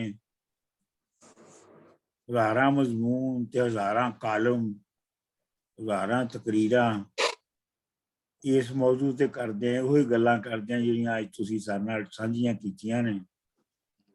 ਪਰ ਟ੍ਰੈਜੇਡੀ ਇਹ ਹੈਗੀ ਹੈ ਕਿ ਇੱਥੇ ਉਹੀ ਬੰਦੇ ਬੈਠੇ ਨੇ, ਸਾਡੀ ਗੱਲ, ਮੇਰੀ ਗੱਲ ਸੁਣ ਰਹੇ, ਜਿਹੜੇ ਆਲਰੇਡੀ ਇਸ ਗੱਲ ਤੇ ਕਨਵਿੰਸ ਨੇ। ਅਸੀਂ ਇੱਕ ਦੂਜੇ ਨੂੰ ਕਨਵਿੰਸ ਕਰਦੇ ਰਹਿੰਦੇ ਹਾਂ। ਇਹਦੀ ਟ੍ਰੈਜੇਡੀ ਹੈ। ਤੇ ਮੈਂ ਤੁਹਾਡੀ ਗੱਲ ਨਾਲ 100% ਸਹਿਮਤ ਹਾਂ। ਇਸੇ ਤੋਂ ਹੀ ਮੈਂ, ਸਾਰੇ ਜਾਣਦੇ ਨੇ ਕਿ ਮਲੋਹਾ ਪੰਜਾਬੀ ਯੂਨੀਵਰਸਿਟੀ ਦੇ ਬਣਾਉਣ ਦਾ ਮਕਸਦ ਹੀ ਇਹ ਸੀ ਕਿ ਮੁਖਤਲਿਫ ਸਬਜੈਕਟਸ ਦੇ ਉੱਤੇ ਪੰਜਾਬੀ ਵਿੱਚ ਪੜ੍ਹਾਇਆ ਜਾਏ ਤੇ ਪੰਜਾਬੀ ਵਿੱਚ ਲਿਖਿਆ ਜਾਵੇ। ਸਿਰਫ ਸ਼ਾਇਰੀ ਔਰ ਅਫਸਾਨਾ ਲਿਖਣ ਦੇ ਨਾਲ ਜ਼ੁਬਾਨ ਨਹੀਂ ਵੱਧਦੀ, ਨਵਾਂ ਨੌਲੇਜ ਕ੍ਰੀਏਟ ਹੋਣਾ ਚਾਹੀਦਾ ਹੈ। ਤੇ ਮੈਂ ਤੇ ਇਹਨੂੰ ਕਰਕੇ ਦੇਖ ਰਿਹਾ ਆਪਣਾ ਮੁਖਤਲਿਫ ਸਬਜੈਕਟਸ ਦੇ ਉੱਤੇ ਪੰਜਾਬੀ ਵਿੱਚ ਲਿਖ ਕੇ। ਤੇ ਤੁਸੀਂ ਗੱਲ ਬਿਲਕੁਲ ਸਹੀ ਕਹੀ ਹੈ। ਗੱਲ ਤੇ ਹੁਣ ਇੱਥੇ ਅਮਲ ਕਰਨ ਦੀ ਹੈ ਨਾ ਜੀ। ਤੁਸੀਂ ਗੱਲ, ਤੁਹਾਡੀ ਕੋਈ ਵੀ ਗੱਲ ਜਿਹੜੀ ਹੈ ਉਹ ਗਲਤ ਨਹੀਂ ਹੈਗੀ ਇਹਨਾਂ 'ਚ। ਇਹ ਸਾਰੀਆਂ ਗੱਲਾਂ ਸਹੀ ਨੇ। ਮੈਂ ਦੋ ਕਾਫੀ ਵੱਡੀਆਂ ਗੱਲਾਂ ਤੁਸੀਂ ਕੀਤੀਆਂ ਨੇ ਇਹਦੇ 'ਚ। ਵੀ ਇੱਕ ਤੇ ਉਹੀ ਲੋਕ ਜੋਗਾ ਜਿਹੜੇ ਜੀ ਆਪਾਂ ਜੋਗਾ ਜੋਗਾ ਜੀ ਜੀ, ਜੋਗਾ ਜੀ ਤੁਸੀਂ ਹੁਣ ਨਹੀਂ ਪਲੀਜ਼ ਬੋਲਣਾ। ਤੁਸੀਂ ਚੁੱਪ ਕਰ ਜਾਓ, ਤੁਸੀਂ ਹੁਣ ਨਹੀਂ ਮਾਫ਼ ਬੋਲਣਾ, ਕਰਨਾ। ਹੁਣ ਬਾਕੀਆਂ ਨੇ ਮਾਫ਼ ਬੋਲਣਾ ਹੈ। ਕਰਨਾ। ਹਾਂਜੀ ਬਾਕੀਆਂ ਨੂੰ ਸੁਣੋ ਤਾਂ ਕਿ ਉਹ ਆਪਣਾ ਤੁਸੀਂ ਜੋ ਰਾਏ ਕਹਿਣਾ ਦੇਣ। ਸੀ ਕਹਿ ਹਟੇ। ਜੀ ਜਿਹੜੇ ਜੀ ਸਵਾਲ ਉੱਤੇ ਬਾਅਦ ਚ ਮੈਂ ਮਾੜੀ ਜਿਹੀ ਉੱਤੇ ਗੱਲ ਕਰਨਾ। ਹਾਂਜੀ, ਉਹ ਜਦੋਂ ਕੋਈ ਸਵਾਲ ਕਰਨਗੇ, ਵੈਸੇ ਸਵਾਲ ਨਹੀਂ ਹੁੰਦੇ, ਬਸ ਉਹ ਗੱਲਬਾਤ ਹੀ ਹੋਏਗੀ। ਗੱਲਬਾਤ ਹੁੰਦੀ ਹਾਂਜੀ, ਚਲੋ, ਮਿਹਰਬਾਨੀ। ਜੀ ਜੀ ਮੈਂ ਗੱਲ ਕਹਿ ਸਕਦਾ? ਜੀ ਜੀ ਜੀ ਬਿਲਕੁਲ। ਜੀ, ਜਿਹੜੀ ਜੋਗਾ ਨੇ ਗੱਲ ਕਹੀ ਸੀ ਕਿ ਜਿਹੜੀ ਅੰਗਰੇਜ਼ੀ ਦੀ ਗੱਲ ਆਪਾਂ ਤੁਸੀਂ ਕੀਤੀ ਸੀਗੀ, ਉਹ ਜੇ ਆਪਾਂ ਅਮਰੀਕਾ 'ਚ ਦੇਖੀਏ, ਉੱਥੇ ਵੀ ਇਹ ਮਸਲਾ ਚੱਲਦਾ ਸੀ। ਜਿਹੜੇ ਜਰਮਨ ਬੋਲਦੇ ਸੀਗੇ, ਉਹਨਾਂ ਤੇ ਸ਼ੱਕ ਕੀਤੀ ਜਾਂਦੀ ਸੀ ਕਿ ਵੀ ਇਹ ਬੇਇਤਬਾਰੇ ਆ। ਜਿੰਨਾ ਚਿਰ ਅੰਗਰੇਜ਼ੀ ਨਹੀਂ ਅਪਣਾਉਂਦੇ, ਉਹਨਾਂ ਚਿਰ ਇਹਨਾਂ ਤੇ ਇਤਬਾਰ ਨਹੀਂ ਕਰਨਾ। ਤੇ ਉਹਨਾਂ ਦੀ ਫਿਰ ਜਿਹੜੀ ਬੋਲੀ ਸੀਗੀ ਜਰਮਨ ਵਾਲੀ, ਉਹਨੇ ਫਿਰ ਛੱਡ ਦਿੱਤੀ ਸੀ। ਤੇ ਜਿਹੜੀ ਤੁਸੀਂ ਚਾਈਨਾ ਦੀ ਵੀ ਗੱਲ ਕੀਤੀ ਆ, ਮੈਂ ਮੰਨਦਾ ਕਿ ਉਹ ਚਾਈਨਾ ਨੇ ਆਪਣੀ ਬੋਲੀ 'ਚ ਆਪਣੀ ਬਿਜ਼ਨਸ ਕਾਰੋਬਾਰ ਵਧਾਇਆ, ਪਰ ਉੱਥੇ ਅੰਗਰੇਜ਼ਾਂ ਦਾ ਰਾਜ ਨਹੀਂ ਹੋਇਆ। ਆਪਣੀ ਮੁਸ਼ਕਿਲ ਇਹ ਹੈ ਇੰਡੀਆ ਦੀ, ਪਾਕਿਸਤਾਨ ਦੀ, ਬੰਗਲਾਦੇਸ਼ ਦੀ, ਇੱਥੇ ਅੰਗਰੇਜ਼ਾਂ ਦਾ ਰਾਜ ਹੋਇਆ ਤੇ ਆਪਾਂ ਉਹ ਬੋਲੀ, ਉਹ ਵਪਾਰੀ ਬੋਲੀ ਬਣਾ ਲਈ ਤੇ ਆਪਣਾ ਇਹ ਥੋੜੀ ਜਿਹੀ ਆਪਣੀ ਇਨਫੀਰੀਅਰਿਟੀ ਵੀ ਆ ਕਰਕੇ ਅੰਗਰੇਜ਼ਾਂ ਤੋਂ ਆਉਣ ਤੋਂ ਪਹਿਲਾਂ ਆਪਾਂ ਫਾਰਸੀ ਅਪਣਾ ਲਈ ਸੀ। ਉਹਨਾਂ ਤੋਂ ਆਉਣ ਤੋਂ ਪਹਿਲਾਂ ਜਿੰਨੇ ਵੀ ਹਮਲਾਵਰ ਆਏ ਆ, ਉਹਨਾਂ ਦੀ ਬੋਲੀ ਆਪਾਂ ਵਪਾਰ ਵਾਲੀ ਬਣਾ ਲਈ ਤੇ ਆਪਣੀ ਪਿੱਛੇ ਰੱਖ ਲਈ। ਉਹ ਥੋੜੇ ਜਿਹੇ, ਜਿੰਨਾ ਚਿਰ ਆਪਾਂ ਇਸ ਗੱਲ ਚੋਂ ਨਿਕਲਦੇ ਨਹੀਂ, ਜਿੱਦਾਂ ਮਨਜ਼ੂਰ ਅੰਕਲ ਨੇ ਕਿਹਾ ਕਿ ਆਪਾਂ ਸਾਰੇ ਤੁਹਾਡੇ ਨਾਲ ਸਹਿਮਤ ਹਾਂ, ਪਰ ਉਹ ਹੌਲੀ ਹੌਲੀ ਬਦਲੀ ਆਉਣੀ ਆ। ਜਿਸ ਤਰੀਕੇ ਨਾਲ ਹੁਣ ਆਉਂਦੀ, ਆਪਾਂ ਇੱਕ ਦੂਜੇ ਨਾਲ ਗੱਲਾਂ ਕਰਦੇ ਹਾਂ ਤੇ ਜਿੱਦਾਂ ਅੰਕਲ ਮਨਜ਼ੂਰ ਅੰਕਲ ਵੀ ਪਹਿਲਾਂ ਵੀ ਕਹਿ ਚੁੱਕੇ ਆ ਕਿ ਵੀ ਅੰਗਰੇਜ਼ੀ ਤੇ ਥਾਂ ਪੰਜਾਬੀ ਦਾ ਲਫ਼ਜ਼ ਵਰਤਣੇ ਚਾਹੀਦੇ ਆ, ਤੇ ਉਹ ਤਾਂ ਤੁਹਾਡੇ ਨਾਲ ਸਹਿਮਤ ਹੈ ਕਿ ਸਾਰੇ ਸਹਿਮਤ ਹੈ। ਪਰ ਉਹ ਥੋੜਾ ਜਿਹਾ ਆਪਣੀ ਪ੍ਰੋਬਲਮ ਇਹ ਹੈ ਕਿ ਗੋਰਿਆਂ ਦੇ ਇੱਥੇ ਰਾਜ ਸੀਗਾ ਤੇ ਉਹ ਆਈਡੀਓਲੋਜੀ ਗਈ ਨਹੀਂ ਹੈਗੀ, ਤੇ ਤਾਂ ਫਿਰ ਇੰਗਲਿਸ਼ ਹੁਣ ਇੰਟਰਨੈਸ਼ਨਲ ਲੈਂਗੁਏਜ ਬਣ ਗਈ ਤੇ ਉਹ ਹੌਲੀ ਹੌਲੀ ਫਿਰ ਮਸਲਾ ਹੱਲ ਹੋਣਾ। ਬਸ ਇੰਨਾ ਕਹਿਣਾ ਸੀ। ਹਾਂ, ਜੋਗਾ ਜੀ ਨੇ ਇੱਕ ਗੱਲ, ਬਲਕਿ ਦੋ ਤਿੰਨ ਗੱਲਾਂ ਐਸੀਆਂ ਵੀ ਕੀਤੀਆਂ ਕਿ ਨੇ ਕਿ ਜਿਸ ਤਰ੍ਹਾਂ ਮਨਜ਼ੂਰ ਸਾਹਿਬ ਨੇ ਕਿਹਾ ਕਿ ਅਸੀਂ ਸਾਰੇ ਸਹਿਮਤ ਹਾਂ, ਲੇਕਿਨ ਜੋਗਾ ਜੀ ਨੇ ਵਿੱਚ ਇੱਕ ਗੱਲ ਕਹੀ ਹੈ ਕਿ ਇਹ ਸਾਨੂੰ ਥੱਲੇ ਜਾ ਕੇ ਥੱਲੇ ਤੱਕ ਗੱਲ ਪਹੁੰਚਾਉਣੀ ਪਏਗੀ, ਆਮ ਜਿਹਨੂੰ ਕਹਿੰਦੇ ਨਾ ਗ੍ਰਾਸ ਰੂਟ ਤੇ, ਉੱਥੇ ਗੱਲ ਪਹੁੰਚਾਉਣੀ ਪਏਗੀ। ਦੂਸਰੀ ਗੱਲ ਉਹਨਾਂ ਨੇ ਵੀ ਕਹੀ ਹੈ ਕਿ ਫਾਰਸੀ ਜਾਂ ਹੋਰ ਬੋਲੀਆਂ ਜਿਹੜੀਆਂ ਸੀ, ਉਹ ਜਿਹੜੀਆਂ ਸੀ ਉਹ ਸਿਰਫ ਉਸ ਵਰਤੋਂ ਤੱਕ ਹੀ ਰਹੀਆਂ ਜਿੱਥੋਂ ਤੱਕ ਲੋੜ ਸੀ। ਅੰਗਰੇਜ਼ ਨੇ ਆ ਕੇ ਖਾਸ ਤੌਰ ਤੇ ਜਿਹੜੀ ਉਹਨਾਂ ਨੇ ਬੜੀ ਵੱਡੀ ਗੱਲ ਕੀਤੀ ਹੈ ਕਿ ਵੰਡੀ ਪਾਉਣ ਵਾਸਤੇ ਪਹਿਲੇ ਤੇ ਸਭ ਤੋਂ ਪਹਿਲੇ ਆਪ ਅੰਗਰੇਜ਼ੀ 'ਚ ਹਰ ਚੀਜ਼ ਸ਼ੁਰੂ ਕੀਤੀ, ਉਹਦੇ ਬਾਅਦ ਫਿਰ ਉਹਨਾਂ ਨੇ ਵੰਡੀ ਪਵਾਉਣ ਵਾਸਤੇ ਕਿਸ ਤਰ੍ਹਾਂ ਤੁਹਾਡੀ ਉਰਦੂ, ਤੁਹਾਡੀ ਹਿੰਦੀ ਤੇ ਤੁਹਾਡੀ ਫਲਾਣਾ, ਤੇ ਉਹ ਜਿਹੜਾ ਉਹ ਉਹਨਾਂ ਨੇ ਪੰਜਾਬੀ ਦੇ ਹਵਾਲੇ ਨਾਲ ਗੱਲ ਕੀਤੀ ਹੈ। ਬਾਕੀ ਜਿਹੜੀਆਂ ਗੱਲਾਂ ਨੇ ਉਹਦੇ 'ਚ ਕੋਈ 1% ਵੀ ਸ਼ੱਕ ਨਹੀਂ ਹੈਗਾ ਕਿ ਉਹਦੇ ਬਾਰੇ 'ਚ ਕੋਈ ਸ਼ੱਕ ਵਾਲੀ ਗੱਲ ਕੀਤੀ ਜਾਏ। ਬਿਲਕੁਲ ਉਹਨਾਂ ਨਾਲ ਸਹਿਮਤ ਹਾਂ।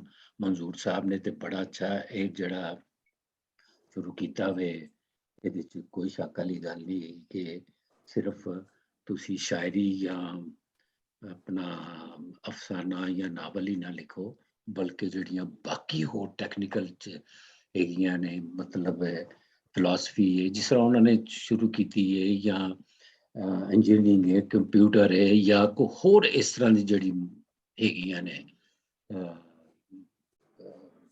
ਮਤਲਬ ਹੈਗੇ ਨੇ ਡਿਫਰੈਂਟ ਕਿਸਮ ਦੇ ਐਸਪੈਕਟ, ਉਹਨਾਂ ਤੇ ਵੀ ਡਿਫਰੈਂਟ ਆਪਣੀ ਬੋਲੀ ਦੇ ਵਿੱਚ ਲਫ਼ਜ਼ ਘੜੋ ਔਰ ਘੜਨੇ ਚਾਹੀਦੇ ਨੇ, ਔਰ ਉਹਨਾਂ ਨੇ ਘੜੇ ਵੀ ਨੇ ਜਿੰਨੇ ਵੀ ਉਹਨਾਂ ਕੋਲੋਂ ਹੈਗੇ ਨੇ। ਪਰ ਦੇਖੋ ਨਾ, ਉਹਨੂੰ ਇਕੱਲਾ ਬੰਦਾ ਤੇ ਕੁਛ ਨਹੀਂ ਕਰ ਸਕਦਾ ਨਾ, ਉਹਦੇ ਨਾਲ ਤੇ ਹੋਰ ਵੀ ਰਲਣ ਇਸ ਤਰ੍ਹਾਂ ਤੇ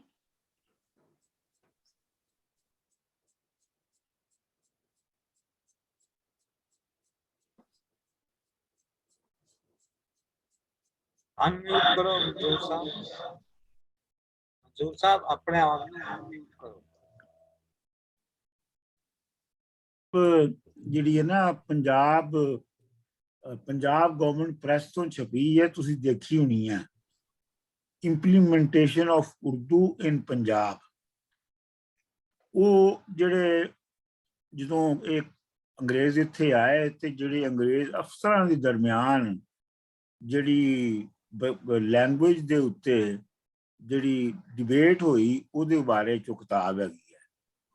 ਤੇ ਉਹਦੇ ਵਿੱਚ ਜਿਹੜਾ ਸ਼ਾਹਪੁਰ ਦਾ ਡਿਪਟੀ ਕਮਿਸ਼ਨਰ ਸੀ, ਉਹਨੇ ਉਹਦੀਆਂ ਜਿਹੜੀ ਦਲੀਲਾਂ ਸਨ ਉਹਨੇ ਜਿਹੜੀਆਂ ਤੁਸੀਂ ਤੇ ਅਸੀਂ ਅੱਜ ਦੇ ਰਹੇ ਹਾਂ, ਉਹਨੇ ਮਿਸਾਲ ਦੇ ਤੌਰ ਤੇ ਕਿਹਾ ਕਿ ਅੰਗਰੇਜ਼ਾਂ ਨੂੰ ਉਹਨੇ ਕਿਹਾ ਕਿ ਤੁਸੀਂ ਇਹ ਦੱਸੋ, ਜੇ ਤੇ ਤੁਹਾਡਾ ਮਕਸਦ ਲੋਕਾਂ ਨੂੰ ਤਾਲੀਮ ਦੇਣਾ ਹੈ ਤੇ ਫਿਰ ਤੇ ਮਾਂ ਬੋਲੀ ਦਿੱਤੀ ਜਾ ਸਕਦੀ ਹੈ। ਕਿਉਂਕਿ ਉਹਨੇ ਕਿਹਾ ਕਿ ਜਦੋਂ UK ਦੇ ਵਿੱਚ, ਬਰਤਾਨੀਆ ਦੇ ਵਿੱਚ ਲੈਟਨ ਸੀ ਤੇ ਬਹੁਤ ਹੀ ਕੁਝ ਦਰਜਨ ਲੋਕੀ ਪੜ੍ਹੇ ਹੁੰਦੇ ਸਨ। ਫਿਰ ਤੁਸੀਂ ਫ੍ਰੈਂਚ ਲੈਣ ਦੀ, ਤੇ ਫ੍ਰੈਂਚ ਕਿਉਂਕਿ ਕੁਛ ਮਿਲਦੀ ਜੁਲਦੀ ਸੀ ਤੇ ਪੜ੍ਹਨ ਵਾਲਿਆਂ ਦੀ ਤਾਦਾਦ ਕੁਛ ਵੱਧ ਗਈ। ਤੇ ਜਿਹੜੀ ਆਵਾਮ ਦੇ ਵਿੱਚ ਜ਼ੁਬਾਨ ਜਿਹੜੀ ਪੜ੍ਹਾਈ ਉਦੋਂ ਹੀ ਆਈ ਜਦੋਂ ਤੁਸੀਂ ਸੈਲਟਿਕ ਜਿਹੜੀ ਬੋਲੀ ਹੈ, ਡਾਇਲੈਕਟ ਹੈ, ਉਹਨੂੰ ਤੁਸੀਂ ਲੈ ਕੇ ਤੇ ਪੜ੍ਹਾਉਣਾ ਸ਼ੁਰੂ ਕੀਤਾ। ਤੇ ਉਹਦੀ ਆਰਗੂਮੈਂਟ ਉਹੀ ਸੀ ਕਿ ਤੁਹਾਨੂੰ ਪੰਜਾਬ 'ਚ ਪੰਜਾਬੀ ਪੜ੍ਹਾਉਣੀ ਚਾਹੀਦੀ ਹੈ। ਬਾਕੀ ਇਹ ਅੰਗਰੇਜ਼ ਦੀ ਜਿਹੜੀ ਪੋਲਿਸੀ ਸੀਗੀ ਉਹਨੂੰ ਵੀ ਦੁਬਾਰਾ ਤੋਂ ਦੇਖਣ ਦੀ ਲੋੜ ਹੈਗੀ ਹੈ, ਕਿਉਂਕਿ ਸਿਵਾਏ ਇਲਾਵਾ ਪੰਜਾਬ ਦੇ ਬਾਕੀ ਥਾਵਾਂ ਦਾ ਤੇ ਉਹਨਾਂ ਨੇ ਲੋਕਲ ਜ਼ਬਾਨਾਂ ਨੂੰ ਪ੍ਰਮੋਟ ਕੀਤਾ। ਸਿੰਧ 'ਚ ਸਿੰਧੀ ਨੂੰ ਕੀਤਾ, ਗੁਜਰਾਤ 'ਚ ਗੁਜਰਾਤੀ ਨੂੰ ਕੀਤਾ, ਬੰਗਾਲ 'ਚ ਬੰਗਾਲੀ ਨੂੰ ਕੀਤਾ, ਸਾਊਥ ਵਿੱਚ ਸਾਊਥ ਦੀਆਂ ਜ਼ਬਾਨਾਂ ਨੂੰ ਕੀਤਾ।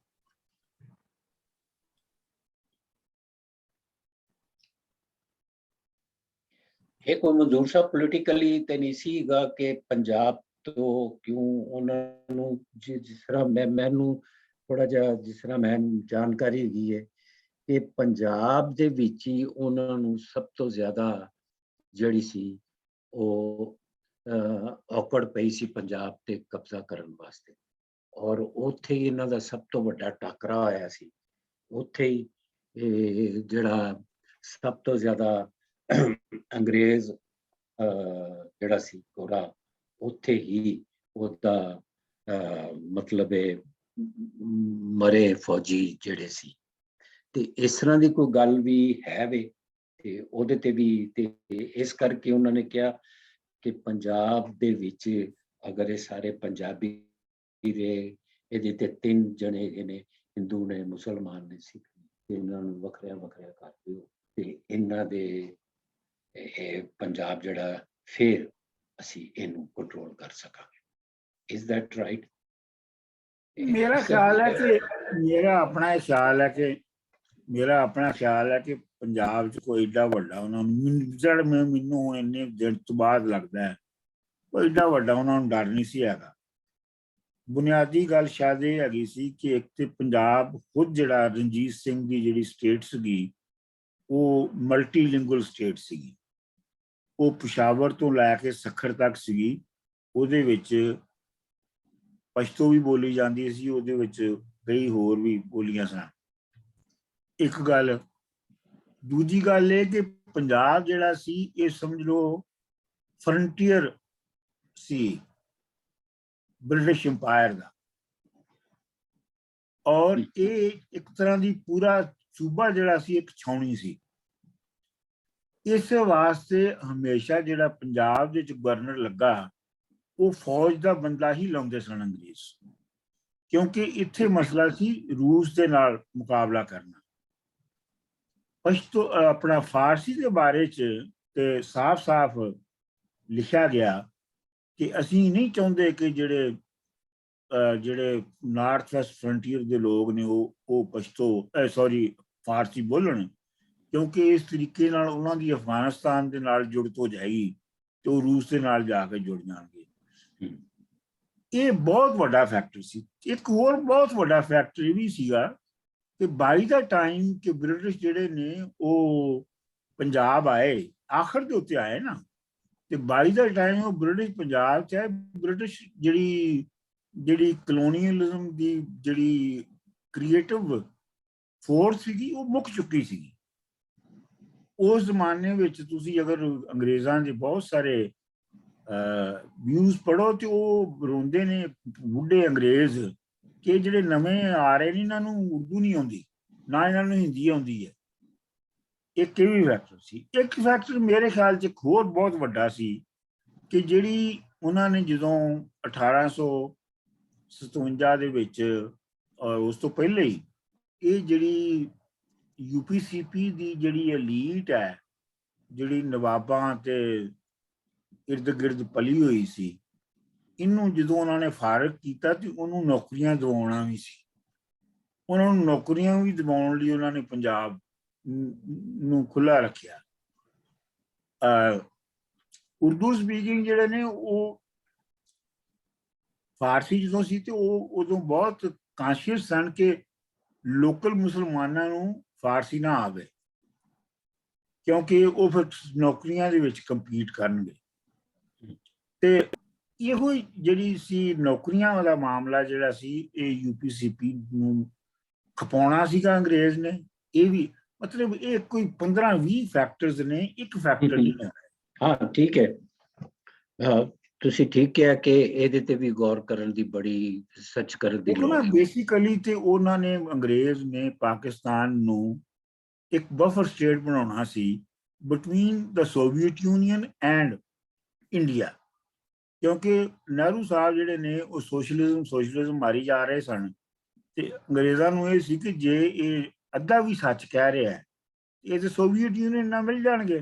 ਇਹਦਾ ਮਤਲਬ ਕਿ ਸੋਵੀਅਤ ਯੂਨੀਅਨ ਦਾ ਜਿਹੜਾ ਇਨਫਲੂਐਂਸ ਹੈ ਉਹ ਤੇ ਆਪਣਾ ਜਰਮਨੀ ਤੋਂ ਲੈ ਕੇ ਤੇ ਆਪਣਾ ਰਾਜਕੁਮਾਰੀ ਤੱਕ ਹੋਏਗਾ।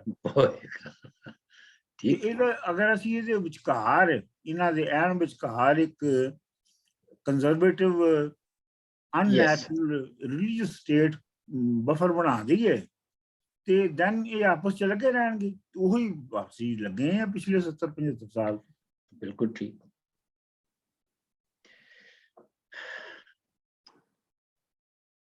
ਮੇਰੀ ਆਵਾਜ਼ ਆ ਰਹੀ ਹੈ ਜੀ? ਜੀ हाँ, थोड़ा करीब होके बोलो उधर। अच्छा मैं समझना जोगा जी ने पंजाबी दा मुकदमा या जड़ा है केस वो पेश किया है और ओदियां मुख्तलिफ सारियां जड़ियां डिमेंशनस ने वो दसियां ने काफ़ी, क्योंकि मैं खुद भी लिंग्विस्टिक्स ने थोड़ा जिहा मेरा रहा है ते पढ़ांदा भी रहा मैं, वो सारा जड़ा डाटा शैटा है वो भी मैं है ते मैनू तो यह समझ आती है कि जड़ा कलोनीयल पंजाब आया सी ਉਹਦੇ ਬਾਅਦ ਸਭ ਤੋਂ ਵੱਡੀ ਸੱਟ ਵੱਜੀ ਹੈ ਪੰਜਾਬੀ ਨੂੰ। ਉਸ ਤੋਂ ਪਹਿਲੇ ਜਿਹੜੀ ਪੰਜਾਬੀ ਸੀ ਬੇਸ਼ੱਕ ਪਰਸ਼ੀਅਨ ਸੀ ਜਾਂ ਰਣਜੀਤ ਸਿੰਘ ਨੇ ਵੀ ਪੰਜਾਬੀ ਨਹੀਂ ਲਾਈ, ਲੇਕਿਨ ਇਹ ਕਿ ਜਿਹੜੀ ਬੋਲੀ ਹੈ ਸਾਡੀ ਉਹਦੇ ਤੇ ਕੋਈ ਰੋਕ ਟੋਕ ਨਹੀਂ ਸੀ ਔਰ ਪੰਜਾਬੀ ਬੋਲਣਾ ਲਿਖਣਾ ਪੜ੍ਹਨਾ ਕੋਈ ਹੀਣਾ ਕੰਮ ਨਹੀਂ ਸੀ। ਮਦਰਸਿਆਂ 'ਚ ਪੜ੍ਹਾਈ ਜਾਂਦੀ ਸੀ। ਸਾਡੇ ਸ਼ਾਇਰ ਹੋਏ, ਗੁਰੂ ਨਾਨਕ ਹੋਇਆ, ਬਾਬਾ ਫਰੀਦ ਤੋਂ ਲੈ ਕੇ ਵਾਰਿਸ ਸ਼ਾਹ ਤੱਕ ਐਂਡ ਤੱਕ ਅਸੀਂ ਸਾਡੇ ਸ਼ਾਇਰ ਹੈ।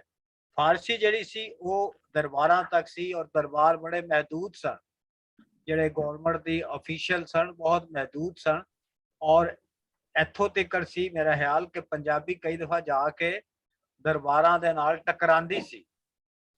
ਜਿਹੜਾ ਬਾਹਰ ਪਿੰਡ ਹੈਗਾ ਸੀ ਉਹਦੇ ਚ ਪੰਜਾਬੀ ਦਾ ਰਾਜ ਸੀ, ਪੰਜਾਬੀ ਬੋਲੀ ਜਾਂਦੀ ਸੀ।